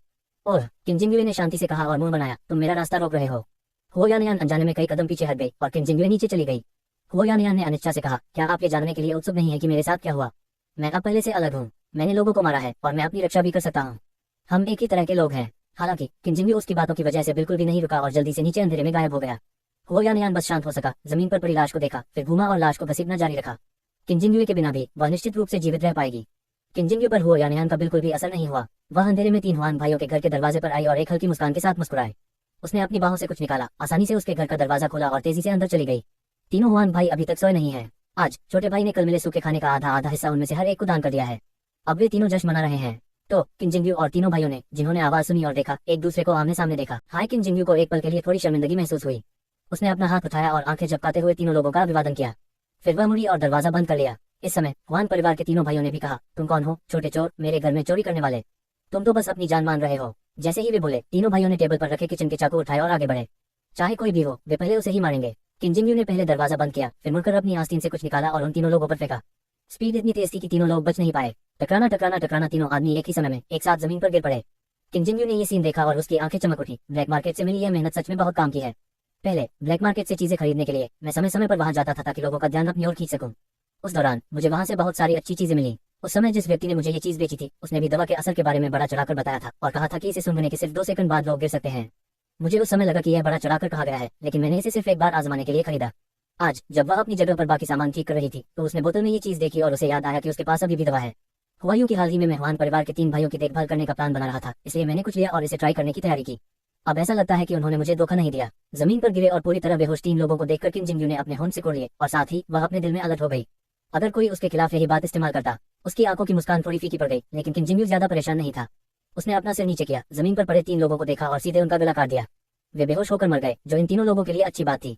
ये दवा इतनी काम की है कि इन 3 लोगों पर इसका इस्तेमाल करना बेकार होगा। मैं इसे भविष्य में सेल्फ डिफेंस के लिए रखूंगा। इन 3 लोगों को मारने के बाद भी किन जिंगयू का दिल शांत था और वह अपने बदले को लेकर खुश नहीं थी। वे मेरे बड़े दुश्मन नहीं थे, बल्कि मेरी पिछली जिंदगी की कुछ शिकायतें थी। मैंने आखिरी समय में बहुत सी चीजों का अनुभव किया है और यह घटना बहुत पहले हुई थी। हालांकि वे मेरी नाक के नीचे ही हुई, इसलिए अगर मैं कर सका तो मैंने उन्हें सुलझा लिया। इन लोगों से निपटने के बाद किन जिंगयू ने घर की तलाशी ली और उसे सच में बहुत सारा खाना मिला। ज्यादातर दूसरे मालिकों के पास खाने के लिए कुछ नहीं था, लेकिन इन 3 भाइयों के घर में बहुत सारा खाना जमा था। इंस्टेंट नूडल्स, कुछ snacks, can food, beef jerky और चावल और आटा सब मिलाकर कई 100 किलोग्राम है। साथ ही कल हेलीकॉप्टर से गिराए गए सूखे खाने के पैकेट भी हैं। इसमें बहुत सारी वैरायटी है और वे बहुत अलग अलग तरह के हैं। हर आइटम की क्वांटिटी ज्यादा नहीं है, लेकिन जब सब एक साथ रखा जाता है तो यह एक रिच सप्लाई होती है। हुओ यानयान से जो मैंने सुना, उसे मिलाकर इन तीनों भाइयों की फसल अच्छी हुई। लिविंग रूम में डाइनिंग टेबल पर कुछ हथियार थे, जिसमें लोहे की रॉड, किचन के चाकू और चाकू से बंधी लंबी छड़ियां शामिल थी। वे सभी घर पर बने हथियार थे। किन जिंगयू ने उन्हें जगह के अलग अलग हिस्सों में रख दिया। भले ही वह अभी इन चीजों का इस्तेमाल न कर सके, लेकिन वह भविष्य में इन्हें जलाने की लकड़ी के तौर पर इस्तेमाल कर सकती है। कबाड़ का भी अपना इस्तेमाल होता है। सब कुछ ढूंढने के बाद किन जिंगयू ने जमीन पर पड़े 3 लोगों पर नजर डाली, मुड़ी और चली गई। जाने से पहले उसने प्यार से चुपचाप दरवाजा बंद कर दिया। 26 मंजिल से गुजरते समय कॉरिडोर में कोई नहीं था, लेकिन खून की तेज गंध अभी भी उसकी नाक में भरी हुई थी। किन जिंगयू नहीं रुकी और जल्दी से 28 मंजिल पर वापस आ गई। वे मर चुके हैं। लिन चुवान ने हैरानी से अपनी पुतलियां चौड़ी करके जमीन पर पड़े 3 मरे हुए आदमियों को देखा, जबकि उसके बगल में बैठा इंसान पहले ही डर के मारे जमीन पर बैठ गया था। हुआन परिवार के 3 भाइयों को छोड़कर वे दोनों ही टीम में सबसे ऊंचे ओहदे वाले लोग हैं। इन दिनों लिन चुवान 3 पेन भाइयों के घर में रह रहे हैं। आज 2 लोग हुआन सेन और दूसरों को ढूंढने आए। उन्होंने बहुत देर तक दरवाजा खटखटाया, लेकिन वह नहीं खुला। इसके बजाय खून की हल्की गंध आई। आखिर में लिन चुवान ने जबरदस्ती दरवाजा खोला और जब उसने दरवाजा खोला तो यह नजारा देखा। कौन, किसने किया? किसने बॉस और दूसरों को मारा? डर के मारे पे इंसान गुस्से से चिल्लाया। अब तो वे बिल्डिंग में जाने माने जाते हैं। कौन अपने बॉस पर हमला करने की हिम्मत करता है? वह भागकर बाहर आया और सामने वाले घर का दरवाजा खटखटाया। उसका इरादा मामले की तह तक जाकर अपने बॉस से बदला लेना था।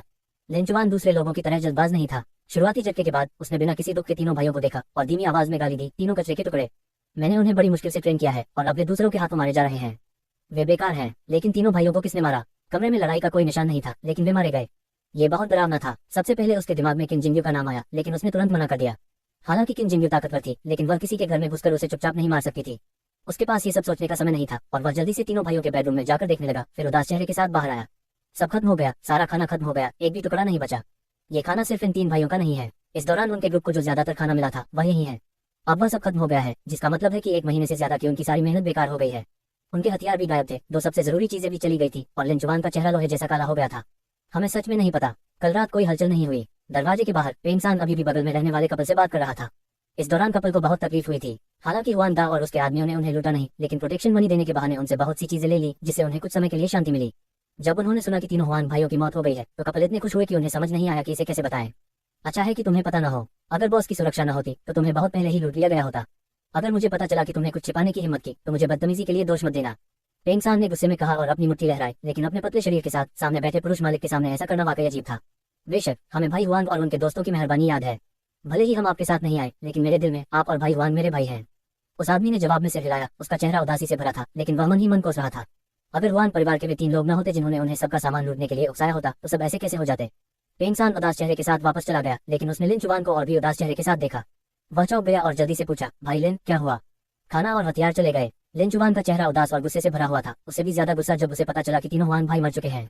ये किसने किया? क्या ऐसा हो सकता है कि जिन लोगों को हमने लूटा था वे नाखुश थे और उन्होंने मिलकर ये किया? बदला, हमें बदला चाहिए। पेंग सान का छोटा शरीर उछला, धीरे से दहाड़ा और देखने के लिए बेडरूम में भागा, ठीक वैसे ही जैसे लिन चुवान ने पहले किया था। कई बार ध्यान से खोजने के बाद भी जब उसे कुछ भी खाने को नहीं मिला तो उसका चेहरा पहले से भी ज्यादा गुस्से में आ गया।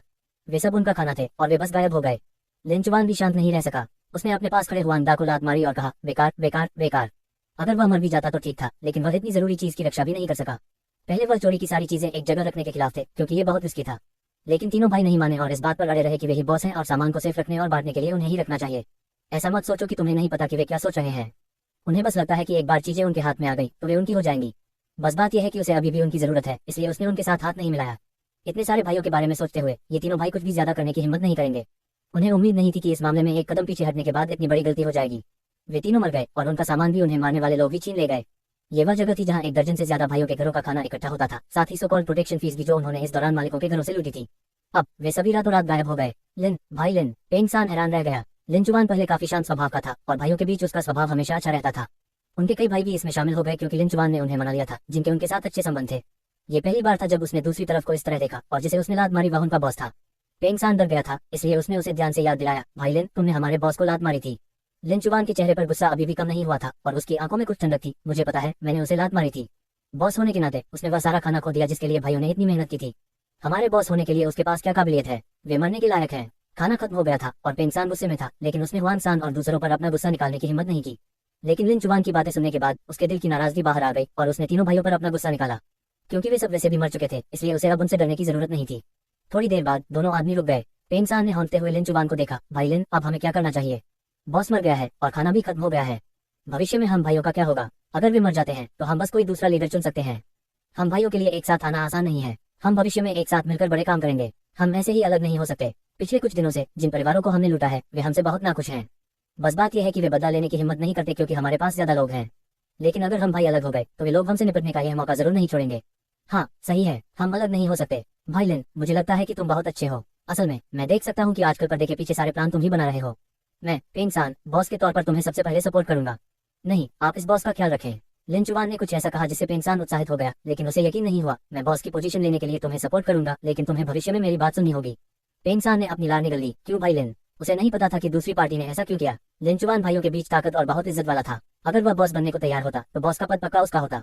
लेकिन दूसरी पार्टी ने उसे ये पद क्यों दिया? वह खुद को बहुत अच्छी तरह जानता था। चापलूसी करने और जानकारी इकट्ठा करने के अलावा उसके पास कोई और काबिलियत नहीं थी। वह लिन चुवान से बहुत कमजोर था। अगर वह लड़ता तो वह लिन चुवान से कभी नहीं जीत पाता, इसलिए उसने दूसरी पार्टी का साथ देने और दूसरी पार्टी के प्रति अपनी वफादारी दिखाने का प्रस्ताव रखा। मुझे उम्मीद नहीं थी कि दूसरी पार्टी ऐसी बात कहेगी। लिन चुवान का चेहरा खिल उठा। तुम्हें क्यों की चिंता करने की जरूरत नहीं है, बस मुझे जवाब दो कि तुम तैयार हो या नहीं। जब तक तुम तैयार हो मैं गारंटी देता हूँ कि बॉस की जगह तुम्हारी होगी। लिन चुवान कुछ हद तक बेबस महसूस कर रहा था। पिछले महीने जब तक जरूरी न हो वह पब्लिक में बहुत कम दिखा। बिल्डिंग में बहुत से लोगों को नहीं पता था कि वह हुआन सेन और दूसरों के साथ एक ही ग्रुप में है। इसका एक कारण यह है कि बिल्डिंग में पहले से ही उनकी अच्छी रेपुटेशन थी और वे बुराई नहीं चाहते थे। इसके अलावा उन्हें लगा कि उनकी अच्छी पॉपुलैरिटी भविष्य में ज्यादा काम आ सकती है और इसे अभी बर्बाद नहीं किया जा सकता। एक और वजह किम जिंग्यू थी। उसे पक्का नहीं था कि अगर किम जिंग्यू को पता चल गया कि वह अभी भी जिंदा है तो वह उसे मारने आएगी या नहीं। उसे लगा कि उन दोनों के बीच कोई मनमुटाव नहीं है और किम जिंग्यू को इतना बुरा नहीं होना चाहिए, लेकिन किसी वजह से उसने जुआ खेलने की हिम्मत नहीं की। उस दिन किम जिंग्यू के मैनिपुलेशन के कारण उसका दिल कितना कमजोर हो गया था ये सोचकर वह अभी थोड़ा डर गया। उसके सबकॉन्शियस मन ने उसे बताया कि उसे किम जिंग्यू को यह नहीं बताना चाहिए कि वह अभी भी जिंदा है और इसी बिल्डिंग में है। इसलिए वह पब्लिक में नहीं आ सकता था। इसलिए उसने हुआन परिवार के 3 भाइयों के साथ मिलकर काम करने का फैसला किया। लेकिन उसे ऐसे बदलाव की उम्मीद नहीं थी। सोचना पे इंसान ने अपनी लार निगल ली, लेकिन यह शब्द दृढ़ता से कहा। किम जिंग्यू को नहीं पता था कि यहाँ क्या हुआ था, लेकिन अगले दिन बिल्डिंग में काफी हंगामा हुआ। उसने अंदाजा लगाया कि दूसरों को पता चल गया होगा कि तीनों हुआन भाई मर चुके हैं, लेकिन उसे कोई फर्क नहीं पड़ता। उन लोगों को कभी पता नहीं चलेगा कि उसने ऐसा किया है। अगर उन्हें पता भी चल जाए तो कोई बड़ी बात नहीं है। कुछ लोग तो उसकी तारीफ भी कर सकते हैं। वह अपना काम कर रही थी और इस समय उसने पहले ही उस जगह पर चावल की एक फसल काट ली थी और 2 दिन पहले लगाई गई सब्जियां भी पक चुकी थी। इस समय उसकी जगह पर बहुत सारे चावल, ताजी सब्जियां और फल जमा हो गए थे और जिस तेजी से वह खा रही थी वह उस तेजी से नहीं चल पा रही थी जिस तेजी से जगह बढ़ रही थी। मैंने पिछले 2 महीनों में बहुत खाया है, लेकिन खाने की सप्लाई कम नहीं हुई है बल्कि बढ़ गई है। लेकिन उसे कोई जल्दी नहीं थी। वैसे भी खाना हमेशा के लिए ताज़ा रखा जा सकता था, इसलिए उसे उनके खराब होने की चिंता नहीं करनी पड़ी। इन्हें जगह पर रख दो और जब समय आएगा तो ये बहुत कीमती चीजें होंगी। अगर वह इन्हें खाना खत्म नहीं कर पाती है तो वह अपनी जरूरत की चीजों के बदले इन्हें दूसरों के साथ बदल सकती है। समय जितना पीछे जाएगा उसकी ये चीजें उतनी ही कीमती होती जाएंगी। इसलिए हर बार जब वह इन चीजों को इकट्ठा करती थी, भले ही ये बहुत थकाने वाला काम था, लेकिन ऐसा करते समय वह एनर्जी से भरी रहती थी। अफसोस की बात है कि उसने किन परिवार से जो भी गहने बदले थे उन्हें उसने पहले ही उस जगह के लिए बदल दिया है और अब बदलने के लिए कुछ भी नया नहीं है और जगह भी काफी समय से नहीं बदली है। नहीं तो हर बार जब जगह बदलती है तो मुझे बहुत सारे फायदे मिल सकते हैं जिसके बारे में सोचना ही बहुत अच्छा है। एका बढ़ते हुए ये देखकर कि उस जगह से निकलने का समय लगभग खत्म हो गया है, किंजिंग्वे उस जगह से बाहर निकल गया। वह एक बार में सिर्फ 1 घंटे तक ही स्पेस में रह सकती है। उसे 1 घंटे के बाद स्पेस छोड़ना होगा और फिर दोबारा अंदर जाने से पहले 1 और घंटे इंतजार करना होगा। लेकिन स्पेस में एक बग है, अगर आप 1 घंटे से कम समय में स्पेस छोड़ देते हैं तो आप तुरंत इसमें फिर से एंटर कर सकते हैं और टाइम फिर से शुरू कर सकते हैं। बूम बूम बूम, दरवाजे पर दस्तक हुई। किंजिंग्यू ने दरवाजे की तरफ देखा और उसकी आंखों में ठंडक की एक झलक दिखाई दी। उसने तुम्हें चेतावनी दी है कि उसे दोबारा परेशान मत करना। किंजिंग्यू ने इसे अनदेखा कर दिया, लेकिन बाहर खड़े व्यक्ति ने हार नहीं मानी और दरवाजा खटखटाता रहा।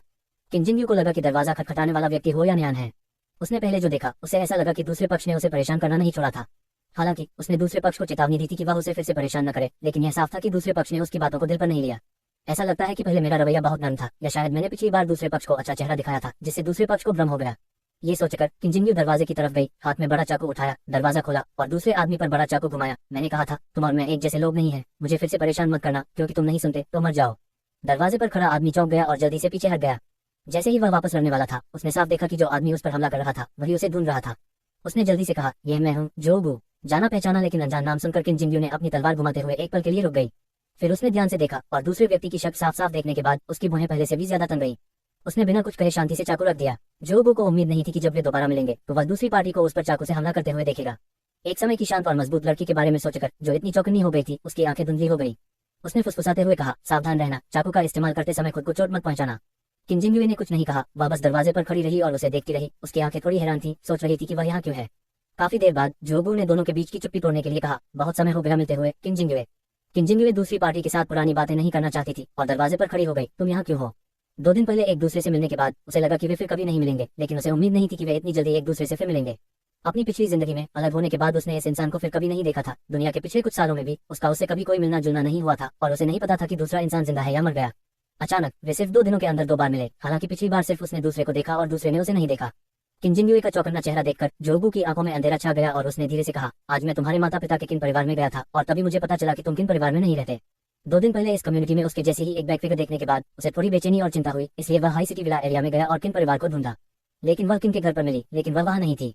उसे किन के माता पिता से पता चला कि वह बहुत पहले किन के विला से निकलकर इस कम्युनिटी में रहने लगी थी। तो उस दिन उसने पीछे से जो आकृति देखी वह वही थी। किंजिंग्यू ने शांति से उसकी बात सुनी। उसे समझ नहीं आया कि दूसरा व्यक्ति क्या कहना चाहता था और वह उसे ढूंढने के लिए किन के घर क्यों भागा। उसने उससे यह नहीं पूछा कि क्या वह सिर्फ उसके लिए यहाँ आया है, बल्कि बस इतना कहा, मिस्टर जो, आप यहाँ क्या कर रहे हैं? अगर कुछ नहीं तो मैं दुकान बंद कर दूंगी। बहुत ठंड है, बहुत ठंड है। जोबू ने सिर हिलाया। उसने काले रंग का ऊनी कोट और सिर पर टोपी पहनी हुई थी। उसके कपड़ों पर कुछ बर्फ के टुकड़े और पानी की बूंदें थी और उसे बहुत ठंड लग रही थी, जैसे वह अभी अभी किसी सफर पर आया हो। उसकी आंखों में धीरे से और चमक से मुस्कान थी। बहुत ठंड है, क्या मैं अंदर जाकर खुद को गर्म कर सकता हूँ? सामने वाले की मुस्कान ने किंजिंग्यू को थोड़ा हैरान कर दिया। एक पल में उसके दिमाग में कई यादें कौंध गई। उसकी याद में वह व्यक्ति हर बार ऐसा ही था, उसे एक प्यारी सी मुस्कान के साथ देख रहा था। अनजाने में वह दूसरे व्यक्ति को अंदर आने देना चाहती थी, लेकिन फिर उसे अपनी बात समझ में आई। अपने कमरे की स्थिति के बारे में सोचते हुए वह जोबू के सामने खड़ी हो गई और अपना सिर हिलाया। सॉरी, यह आसान नहीं है।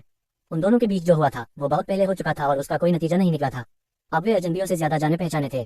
किंजिंग्यू नहीं चाहती थी कि दूसरे लोगों को पता चले कि उसके घर में क्या हो रहा है। आखिर जोबू से निपटना कम्युनिटी के उन लोगों जितना आसान नहीं था। किंजिंग्यू को अपने सामने खड़ी और सतर्क आंखों से देखकर जोबू का दिल बैठ गया, लेकिन उसने कुछ भी जबरदस्ती करने की हिम्मत नहीं की। वह मुस्कुराया और बोला, कोई बात नहीं, मैं बस बदतमीजी कर रहा था।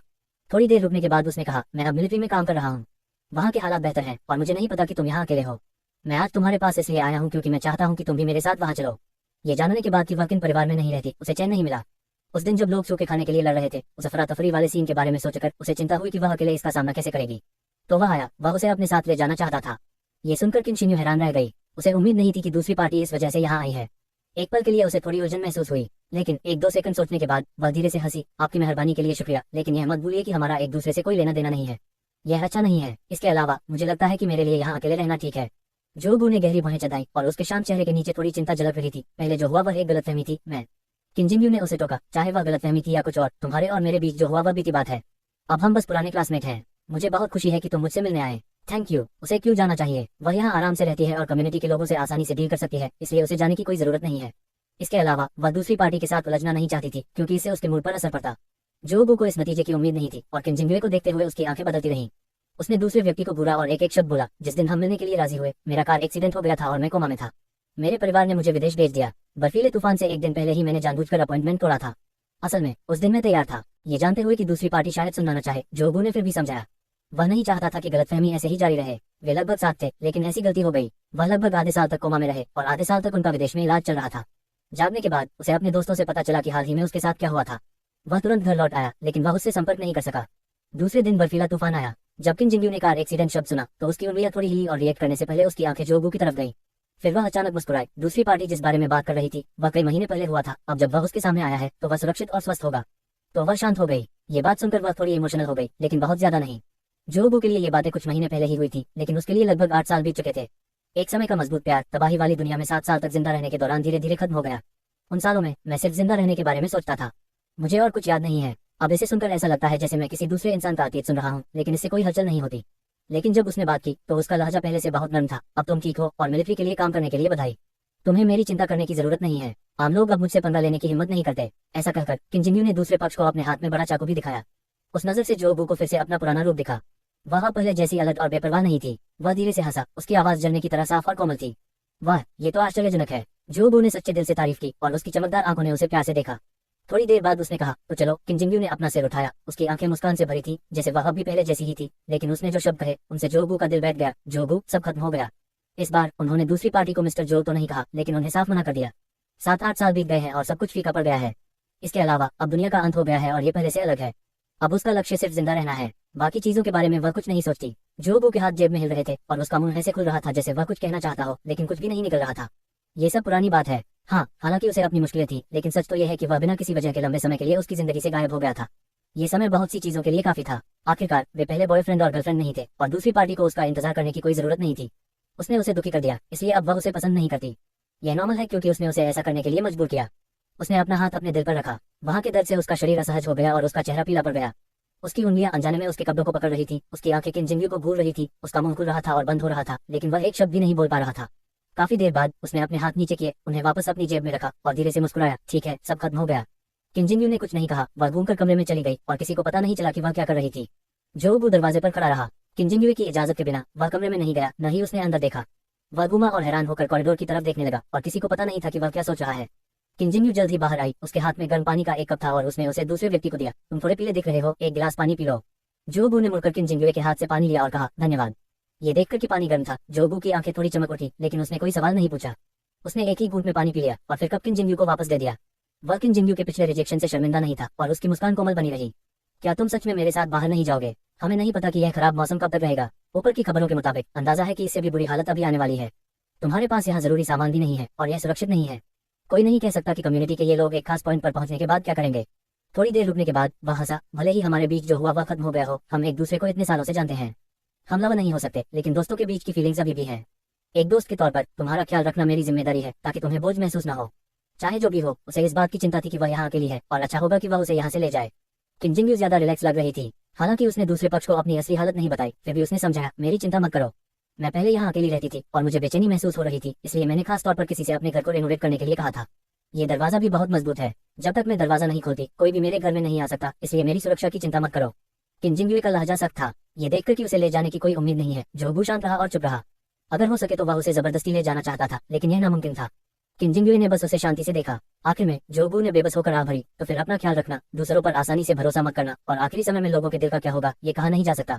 दूसरों के प्रति नरम दिल मत बनो, खुद को बचाना सबसे जरूरी है। उन्होंने डिटेल में इंस्ट्रक्शन दिए और किंजिंग्यू ने सबसे सुना।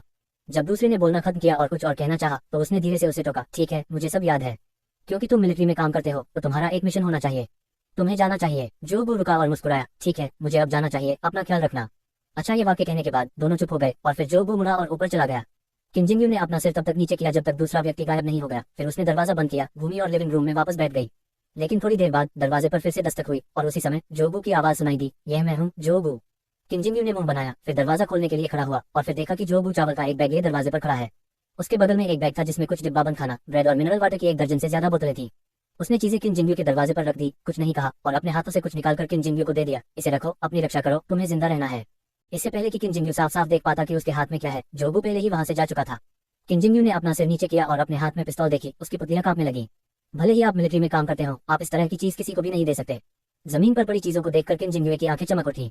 क्या करें, दूसरी पार्टी इतनी अमीर है कि वह उसे लूटना चाहती है। जैसे ही यह ख्याल उसके मन में आया, किन जिंगू ने अपने दिल में खुद से नफरत की। इंसान बनो किन जिंगू। उसने इस बारे में और नहीं सोचा, चीजों को अपनी बाहों में रखा, फिर एक हाथ से जमीन पर रखी चीजों को उठाया और घर के अंदर ले गई, फिर उन्हें किचन में ले गई और एक एक करके उन्हें जमाया। उसने जोबू के लाए सामान को देखा। उसमें 20 किलोग्राम चावल और दूसरा डिब्बाबंद खाना, ब्रेड और दूसरी चीजें थी। अभी के हालात में ये चीजें लोगों के कई महीनों तक खाने के लिए काफी थी। बेशक वह एक अपवाद है। इन चीजों को देखकर वह कुछ देर के लिए हैरान रह गई। समुदाय पर एक हेलीकॉप्टर चुपचाप इस दिशा में उड़ रहा था। हवा और बर्फ में बुजुवानोवु ड्राइवर की सीट पर बैठा था और गाड़ी की दिशा कंट्रोल करने में मुश्किल महसूस कर रहा था। ऐसे मौसम में अगर कोई सावधान न रहे तो आसानी से जान जा सकती है, इसलिए उसने लापरवाही करने की हिम्मत नहीं की। बुजुवानोवु ने अपना गुस्सा रोकने की कोशिश की जब उसने जोबू को देखा, जो वापस आने के बाद हैरान परेशान लग रहा था। वह खुद को रोक नहीं सका और पूछा, तुम्हें क्या हुआ है? अपने एक्स लवर से मिलने के बाद तुम पागल क्यों लग रहे हो? तुम्हारा एक्स लवर तुम्हारी पीठ पीछे किसी और के साथ कैसे हो गया? जोबू ने ठंडी आंखों से उसे देखा। बकवास मत करो, वह मेरी पुरानी लवर नहीं है। मेरा उसके साथ कभी ऐसा रिश्ता नहीं रहा।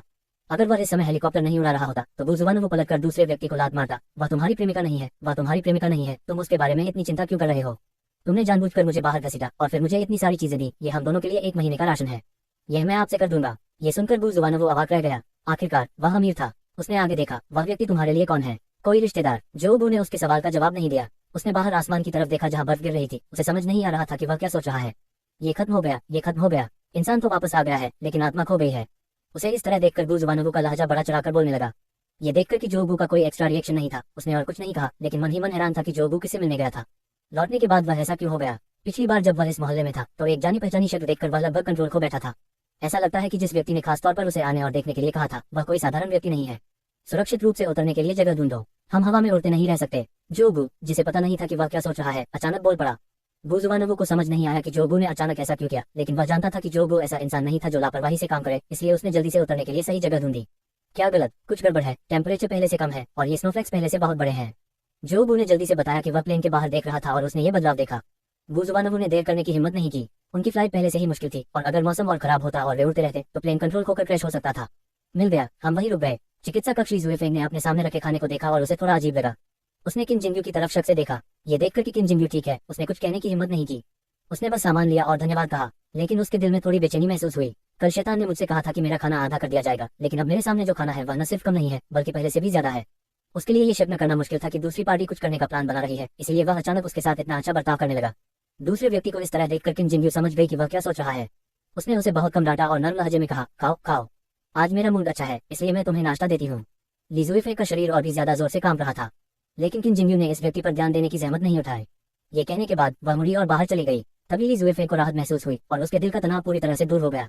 ऐसा लग रहा था कि वह बहुत ज्यादा सोच रहा था, लेकिन वह ये जानने के लिए बहुत उत्सुक था कि किन जिंगू जैसी महिला शैतान को बेहतर महसूस कराने के लिए क्या हुआ। अभी जब मैंने उससे बात की तो वह हमेशा की तरह ठंडी नहीं थी, बल्कि थोड़ी बहुत 20 साल की लड़की जैसी थी। लिविंग रूम में वापस आकर किन जिंगू ने अपना लंच एंजॉय करना शुरू कर दिया।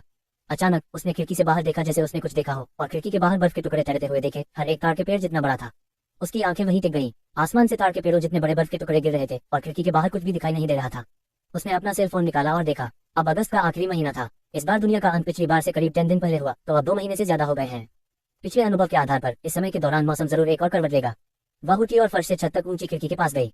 उसे बाहर सिर्फ गिरते हुए बर्फ के टुकड़े दिख रहे थे और कुछ नहीं दिख रहा था। खिड़की के बाहर की दुनिया एक बहुत बड़ी सफेद दुनिया बन गई थी। वह नजारा सच में डरावना था। अगर पहले हर कोई ठंड और बर्फ सहकर बाहर जा सकता था, तो अब मौजूदा हालात में मुझे डर है कि कोई भी बिल्डिंग से बाहर भी नहीं निकल सकता। अगर कोई शेल्टर न हो और आप ऐसे बर्फीले तूफान में खड़े हो तो आप एक पल में बर्फ में दब जाएंगे और आपको सड़क भी नहीं दिखेगी। इस स्थिति में बाहर जाकर कुछ खाने के लिए ढूंढना असंभव होगा। वह अपनी पिछली जिंदगी में कैसे बची? किन जिंगू ने कांच की खिड़की पर थपथपाया अपनी पिछली जिंदगी के बारे में सोचते हुए, और उसे अब भी लगा कि यह थोड़ा अविश्वसनीय था। खिड़की के बाहर का डरावना नजारा देखकर मुझे नहीं पता कि वह क्या सोच रहा था, लेकिन उसकी आंखों में चिंता की लकीरें उभर आईं। फिर से ठंड क्यों हो रही है? मुझे पहले से ज्यादा ठंड क्यों लग रही है? बर्फ, इतनी भारी बर्फ। हे भगवान, खिड़की पर बर्फ क्यों है? मुझे कुछ दिखाई नहीं दे रहा है। ये तो बस बर्फ के बड़े बड़े टुकड़े हैं। क्या हो रहा है? क्या आसमान गिर रहा है? किन जिंगू के कानों में हल्की आवाजें आईं, लेकिन उसे कुछ दिखाई नहीं दिया। खिड़की के बाहर उसे सिर्फ घने बर्फ के टुकड़े ही दिखाई दिए। जल्द ही और भी आवाजें आने लगी। यह उनके समुदाय के दूसरे मालिक थे जिन्होंने कुछ अजीब पाया और हैरानी से चिल्ला उठे। उनमें से कई आवाजें कंफ्यूजन और डर से भरी थी। यहाँ तक कि पिछले युग से लेकर आज तक जीने वाले बुजुर्गों ने भी ऐसा दृश्य कभी नहीं देखा। अच्छा पापा, आपको क्या हुआ है? माँ, तुम्हें क्या हुआ है? मुझे डराओ मत, जल्दी से वह बड़ा कपड़ा मेरे पास लाओ और मुझे पहनने दो। बर्फ से ढके इलाके में अचानक घबराई हुई आवाजें गूंजने लगी और फिर ये आवाजें रोने में बदल गई। बहुत से लोगों को पता नहीं है कि क्या हुआ और वे कंफ्यूज महसूस करते हैं और नहीं जानते कि क्या हो रहा है। जल्दी सबकी चीखें बंद हो गई क्योंकि बहुत ठंड थी। बहुत से लोग इसे बर्दाश्त नहीं कर सके, इसलिए उन्होंने कपड़ों की कई और परतें पहन ली और कंबल ओढ़कर वापस बिस्तर पर चले गए। उसके कानों में शोर धीरे धीरे शांत हो गया और किंजिंग्यू शांत भाव से लिविंग रूम में लौट आई और सोफे पर बैठ गई। उसका कमरा बाहर से अलग है। उसने एक जैसा टेम्परेचर वाला सामान लगाया था और उसका एयर कंडीशनर हमेशा चलता रहता था, इसलिए अगर बाहर का टेम्परेचर कम भी हो जाता तो भी उसके कमरे पर ज्यादा असर नहीं पड़ता था। बस पहले से थोड़ा ज्यादा ठंडा हो गया था। लेकिन कम्युनिटी के दूसरे लोग इतने लकी नहीं थे। कमरों में भी बहुत ज्यादा ठंड थी। पहले 0 से 30 डिग्री से ज्यादा नीचे का टेम्परेचर बर्दाश्त के बाहर था और अब टेम्परेचर फिर से गिर रहा है, और यह थोड़ा थोड़ा नहीं बल्कि एक साथ कई डिग्री गिर रहा है। ऐसे हालात में कई लोगों का शरीर एडजस्ट नहीं कर पाता और खराब सेहत वाले कुछ बुजुर्ग लोग ऐसे अचानक हाइपोथर्मिया की वजह से सीधे अपनी जान गंवा देते हैं। हालांकि वह अभी जो हुआ उसे देख नहीं पाई, लेकिन किंजिंग्यू मोटे तौर पर अंदाजा लगा सकती थी कि बहुत मुमकिन है कि जिन परिवारों में बुजुर्ग लोग थे वे इतने अचानक बदलाव को झेल नहीं पाए और सीधे मर गए। और ये तो बस शुरुआत है। तापमान गिरता रहेगा और रुकेगा नहीं। पिछली बार के सबसे कम समय में तापमान 0 से 70 डिग्री से भी ज्यादा नीचे चला गया था। अगर सभी के शरीर धीरे धीरे 30 या 40 डिग्री सेल्सियस के तापमान के हिसाब से ढल नहीं गए होते बल्कि सीधे -70 डिग्री सेल्सियस तक गिर गए होते तो ऐसा अंदाजा है कि लगभग सभी इंसान मर गए होते। मौजूदा हालात में कई बुजुर्ग लोग अब और नहीं रह सकते। सिर्फ बुजुर्ग ही नहीं बल्कि कमजोर लोग भी इसे बर्दाश्त नहीं कर सकते। किंजिंग्यू को याद आया कि पिछले जन्म में वह समुदाय में लौटी थी और उसे निकाल दिया गया था। वह रास्ते में रुकती और हर जगह खाना ढूंढती और किन परिवार के पास वापस चली गई। किन परिवार की हालत बाहर के मुकाबले काफी बेहतर थी। उनके घर में अभी भी बिजली और हीटिंग थी, और क्योंकि किन के पिता ने पहले से तैयारी कर रखी थी इसलिए उनके घर में अभी भी खाना था। उसने उनसे उसे अपने साथ रखने की बहुत रिक्वेस्ट की और किन के माता पिता पहले तो मान गए, लेकिन बाद में किन युयाओं ने बीमार होने का नाटक किया और उन्हें रोकने के लिए वही बहाना बनाया कि वह किन के साथ नहीं बनती। आखिर में उसके असली माता पिता ने किन युयाओं को ध्यान में रखते हुए उसे किन परिवार में नहीं आने दिया। उन्होंने उसे एक डाउन जैकेट दी जिसे वह किन परिवार से बाहर निकलते समय ले जाना भूल गई थी और 2 स्टीम बन दिए। बाद में जब कोई और रास्ता नहीं बचा तो उसने छिपने के लिए एक खाली कंस्ट्रक्शन साइट ढूंढी। खाली कंस्ट्रक्शन साइट पर वह अकेली नहीं थी। उसके जैसे दर्जनों लोग थे जिनके पास छिपने की कोई जगह नहीं थी। उनमें से दर्जनों लोग कंस्ट्रक्शन साइट पर ही रहे, जिंदा रहने के लिए आसपास खाना ढूंढते रहे। वे हर दिन डर में जीते थे, अपने आसपास के लोगों से सावधान रहते थे। पिछली बार इसी समय मैं भी उस खाली कंस्ट्रक्शन साइट पर था। उस दिन अचानक बहुत ठंड हो गई थी। मुझे इतनी ठंड लग रही थी कि मैं बिल्कुल सो नहीं पाया। मैं अपने शरीर को गर्म रखने के लिए बस वहीं अपने पैर पटक सकता था। लेकिन फिर भी 10 बुजुर्ग पुरुष और महिलाएं अचानक गिर पड़े और उनके शरीर के सभी छेदों से खून बहने से उनकी मौत हो गई। मजबूत शरीर वाले लोग भी मुश्किल से इतना तापमान झेल पाते हैं, बुजुर्गों की तो बात ही छोड़ दें। किंजिंग्यू ने डर को सहा और एक मरे हुए आदमी का कोट उतारकर खुद पहन लिया। वह जवान थी और अच्छी सेहत में थी, इसलिए वह इससे निकल गई। लेकिन उसे याद आया कि उस खाली कंस्ट्रक्शन साइट पर कई लोग मर गए थे और उसके समेत सिर्फ 5 लोग ही जिंदा बाहर निकल पाए थे। अब कम्युनिटी के लोगों की हालत उन लोगों से बेहतर है जो उस समय खाली कंस्ट्रक्शन साइट पर थे। कम से कम वे ठंडी हवा से बचने के लिए खिड़कियां और दरवाजे बंद रख सकते हैं और खुद को लपेटने के लिए कपड़े तो रख सकते हैं। पिछली जिंदगी में कंस्ट्रक्शन साइट पर काम करने वाले लोगों के मुकाबले हालात बहुत बेहतर है, लेकिन इस हालत में बुजुर्ग सच में बहुत दुखी हैं। और इस मामले में हवा में उड़ना फिर किंजिंग्यू के हाथों ने अनजाने में उसकी छाती पर रखे कपड़ों को पकड़ लिया और उसकी सांसें थोड़ी तेज हो गई। वह अचानक खड़ी हो गई, फिर होश में आने के बाद फिर से बैठ गई और खुद से कहा कि इस बारे में मत सोचो। इस स्थिति में हर कोई इसे केवल भाग्य पर छोड़ सकता है और इससे बाहर निकलने का कोई रास्ता नहीं है। वह हैरान होकर सोफे पर बैठ गई। फिर वह मुस्कुराई। उसकी उंगलियां अनजाने में कांच की कॉफी टेबल पर टैप कर रही थी। दुनिया के इस अंत में मैं बस जीना चाहती हूँ। वह धीरे से हंसी और एयर कंडीशनर का टेम्परेचर थोड़ा बढ़ा दिया। अपने सामने रखे खाने को देखकर उसे पहले जैसी अच्छी भूख नहीं लग रही थी। टेबल पर रखा खाना ठंडा होकर जमने लगा था। उस पर तेल की एक परत तैर रही थी जिससे उसकी भूख और भी कम हो गई थी। आह भरते हुए उसने सामान रखा और खाने के लिए 2 डिब्बे खोलने के लिए रसोई में चली गई। अगर आपको भूख नहीं भी है तो भी आप खुद को भूखा नहीं रख सकते। ठंड पहले से ही है और अगर आप फिर से भूखे रह गए तो यह और भी दर्दनाक होगा। खाना खत्म करने के बाद वह मेडिकल रूम में चली गई।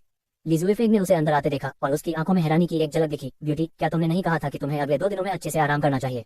तुम क्यों? दूसरे व्यक्ति का दुखी चेहरा देखकर उसने अपनी बात दबाई और समझदारी से कहा, असल में मुझे लगता है कि मेरे शरीर में अभी भी कुछ जगहें ठीक नहीं है। आप मुझे फिर से चेक क्यों नहीं करते कि मेरे साथ कुछ गड़बड़ तो नहीं है?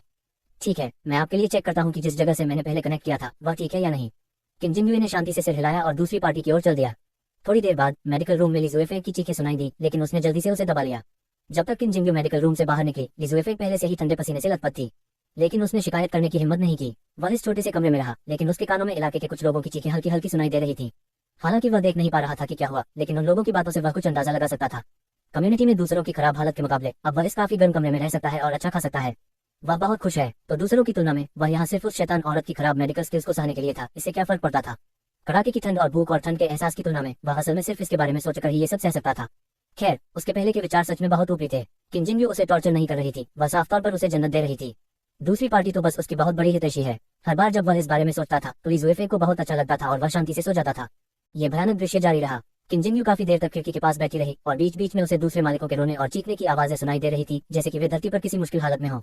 बाहर आसमान धीरे धीरे काला होता गया और कमरे में अंधेरा छा गया।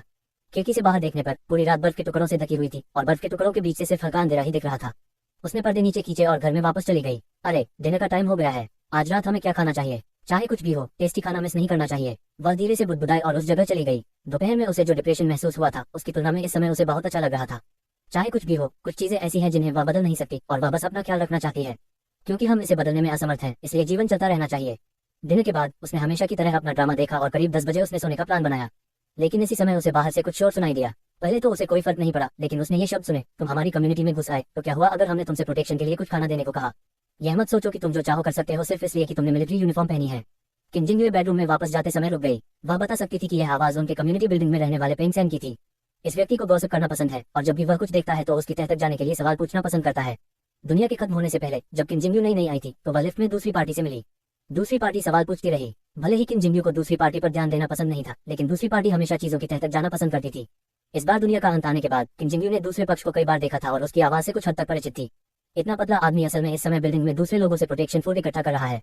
क्या बाकी लोग इतने कमजोर हैं? हमने कहा कि हम यहाँ किसी को ढूंढने आए हैं। इसी समय मेरे कान में एक और अनजान आवाज आई, आप यहाँ किसी से भी मिलने आए हो क्योंकि आप हमारी बिल्डिंग से नहीं है, इसलिए जब आप यहाँ आए तो आपको हम भाइयों का सम्मान करना होगा, नहीं तो यह आपके रहने की जगह नहीं है। पेंग सान ने अपने सामने खड़े दो कमजोर आदमियों को देखा और गुस्से से कहा। उन दो आदमियों में से एक ने मिलिट्री यूनिफॉर्म पहनी हुई थी और वह काफी बड़ा आदमी लग रहा था। लेकिन तो क्या, अब दुनिया अलग है। अपनी रेसिडेंशियल बिल्डिंग में पेंग सान का आखिरी फैसला होता है। इसके अलावा ये दोनों आदमी सिर से पैर तक भीगे हुए थे। उनके कपड़ों पर अभी भी बहुत बर्फ थी। उनके बाल और भौहें बर्फ से ढकी हुई थी। उनके शरीर ठंडे थे और उनकी सांसें कमजोर थी। ऐसा लग रहा था कि वे बस एक धक्का देते ही गिर पड़ेंगे। ये साफ था कि कुछ हुआ था और वह छिपने के लिए उनके समुदाय में आया था। ऐसे में उसे डरने की कोई बात नहीं है। जो बैग वे ले जा रहे हैं उसमें खाना जरूर होगा, नहीं तो वे दोनों इतने कमजोर नहीं होते और फिर भी बैग नहीं उठाते। पहले के बॉस की मौत हो गई थी और वह कल ही 1 दर्जन से ज्यादा लोगों की टीम का लीडर बना था। वह सबकी नजरों में अपनी अथॉरिटी बनाने के लिए कुछ रिजल्ट पाना चाहता था और ठीक समय पर ये दो लोग सामने आए। क्या इससे उसे एक मौका नहीं मिलता? बुजुवानवू का चेहरा बहुत बदसूरत लग रहा था और उसने ध्यान से जोबू को सहारा दिया जो बेहोश हो गया था। मुझे उम्मीद नहीं थी कि इस कम्युनिटी में मुझे इतना छोटा बदमाश मिलेगा और मैं उससे शर्मिंदा हो जाऊंगी। पहले तो वह दूसरे व्यक्ति को लात मारकर मार डालता था, लेकिन जब वे लैंड कर रहे थे तो कुछ अनएक्सपेक्टेड हुआ और प्लेन लैंडिंग से पहले ही क्रैश हो गया। दोनों लोगों ने तुरंत रिएक्ट किया और बच गए, लेकिन जोबू उसे बचाते हुए गंभीर रूप से घायल हो गया। जिस जगह वे उतरे वह इस कम्युनिटी से ज्यादा दूर नहीं थी, लेकिन उस तरह के मौसम में उनकी नजर लगभग पूरी तरह चली गई थी और उन्हें यहाँ पूरी तरह महसूस करके चलना पड़ा। इस दूरी ने उनकी फिजिकल ताकत लगभग खत्म कर दी थी। अगर उनकी शानदार फिजिकल फिटनेस न होती तो वे बहुत पहले ही ठंड से मर गए होते। जो गुबिन पहले से ही घायल था और जब वे कम्युनिटी में पहुंचे तो वह पहले ही बेहोश हो चुका था। उसे दूसरे व्यक्ति को ऊपर जाने में मदद करने के लिए खुद को मजबूर करना पड़ा। उसे याद आया कि जोबू जिस व्यक्ति से मिलने आया था वह इसी बिल्डिंग में रहता था। मौजूदा हालात को देखते हुए वह दूसरे व्यक्ति को ढूंढने के लिए सिर्फ जोबू को ही ले जा सकता था, लेकिन मुझे उम्मीद नहीं थी कि मुझे कॉरिडोर में ये गुंडे मिलेंगे। और जिस तरह से वे ऐसे बर्ताव करते हैं जैसे ये तो आम बात है और उन्हें इसकी आदत है, उससे लगता है कि इन लोगों ने ऐसी फीस वसूलने के नाम पर अनगिनत लोगों को लूटा है। वह दुनिया के अंत के बाद से ही बड़े लोगों की मदद कर रहा है। हालांकि वह जानता है कि अभी की स्थिति बहुत खराब है, लेकिन उसने यह उम्मीद नहीं की थी कि बाहरी दुनिया इतनी अस्त व्यस्त हो गई है। कुछ दिन पहले उन्होंने दया करके अपना कुछ सूखा खाना इन लोगों के साथ शेयर किया। मुझे उनकी लूट का निशाना बने हुए कितना समय हो गया है। हम लोग नासमझ नहीं है, इसलिए बेहतर होगा कि आप अपनी जगह पहचानें और कुछ प्रोटेक्शन फूड देने की पहल करें। आप जो चाहे कर सकते हैं, नहीं तो हम भाई अच्छे से पेश नहीं आएंगे। जैसे ही वह बोल रहा था, इंसान ने अपने पीछे खड़े लोगों की तरफ देखा और वे धीरे धीरे उन दोनों के पास आ गए। लिंचवान भीड़ के पीछे खड़ा होकर यह सब बेपरवाही से देख रहा था। उसे ऐसे मामलों में खुद एक्शन लेने की कोई जरूरत नहीं थी। उसकी नजर पहले से ही दूसरे व्यक्ति के बैकपैक पर टिकी हुई थी। उसमें जरूर अच्छा सामान होगा। अगर वह उसे ले आता तो इससे उनकी अभी की परेशानियां कुछ समय के लिए जरूर हल हो जाती। हुआन दा और उसके 3 भाइयों की मौत के साथ ही 1 महीने की कड़ी मेहनत का नतीजा भी गायब हो गया। हालांकि वे दूसरों के घरों में लूटपाट करते रह सकते थे, लेकिन वे पहले भी एक बार ऐसा कर चुके थे। जिन लोगों को धमकाना आसान था और जो मानने को तैयार नहीं थे, उन्हें वे पहले ही लूट चुके थे और उनके घर में खाने के लिए कुछ नहीं बचा था। जो लोग होशियार थे और खुद ही खाना बाहर ले गए, उन्होंने ऐसा इसलिए किया क्योंकि वे पहले भी एक बार खाना लूट चुके थे और घर पर ज्यादा खाना नहीं बचा था। इस बार जब वे लूटने गए तो उन्हें उन लोगों से कड़ा विरोध झेलना पड़ा। उनमें से किसी में भी हुआन दासन के भाइयों जैसी लड़ने की ताकत नहीं थी और उनके पास कोई ऑर्गेनाइजेशन भी नहीं था। उन लोगों के कड़े विरोध में कई भाई घायल हो गए। कल से आज तक 1 दर्जन से ज्यादा लोग लंबे समय से बिजी हैं, लेकिन फायदा ज्यादा नहीं हुआ है। बाकी परिवारों से डील करना आसान नहीं है, इसलिए मुझे डर है कि उन्हें कोई अच्छा रिजल्ट नहीं मिलेगा। इससे भी बुरी बात यह है कि इस बार लिंचुआन को पता चला कि वहाँ पहले से ही लोग उनका विरोध करने के मकसद से इकट्ठा थे। उनके लिए पहले वाला प्लान पूरा करना ज्यादा मुश्किल होगा और पिछले 2 दिनों में मिला खाना भी ज्यादा दिन नहीं चलेगा। इन दर्जन भर लोगों में से कई लोग शुरू में इसलिए शामिल हुए क्योंकि उन्हें 3 हुआन भाइयों ने धमकाया था और बाद में उनके पास ऐसा करने के अलावा कोई चारा नहीं बचा क्योंकि उन्हें इसमें फायदा दिख रहा था। लेकिन अब जब तीसरा हुआन भाई मर चुका है तो कोई मजबूत मिलिट्री दबाव नहीं है। अगर आखिर में कोई फायदा नहीं हुआ तो ये दर्जन लोग अब ऑर्डर नहीं मानेंगे, जो उसके लिए बहुत नुकसानदायक है। अब ये दोनों लोग सही समय पर प्रकट हुए हैं। बुजुवानवू जवाबी कार्रवाई के बारे में सोच रहा था। प्लेन क्रैश होने पर उनकी बंदूकें गिर गई और इस समय उनकी फिजिकल ताकत खत्म हो गई थी। वे इन लोगों का सामना करने में नुकसान में थे।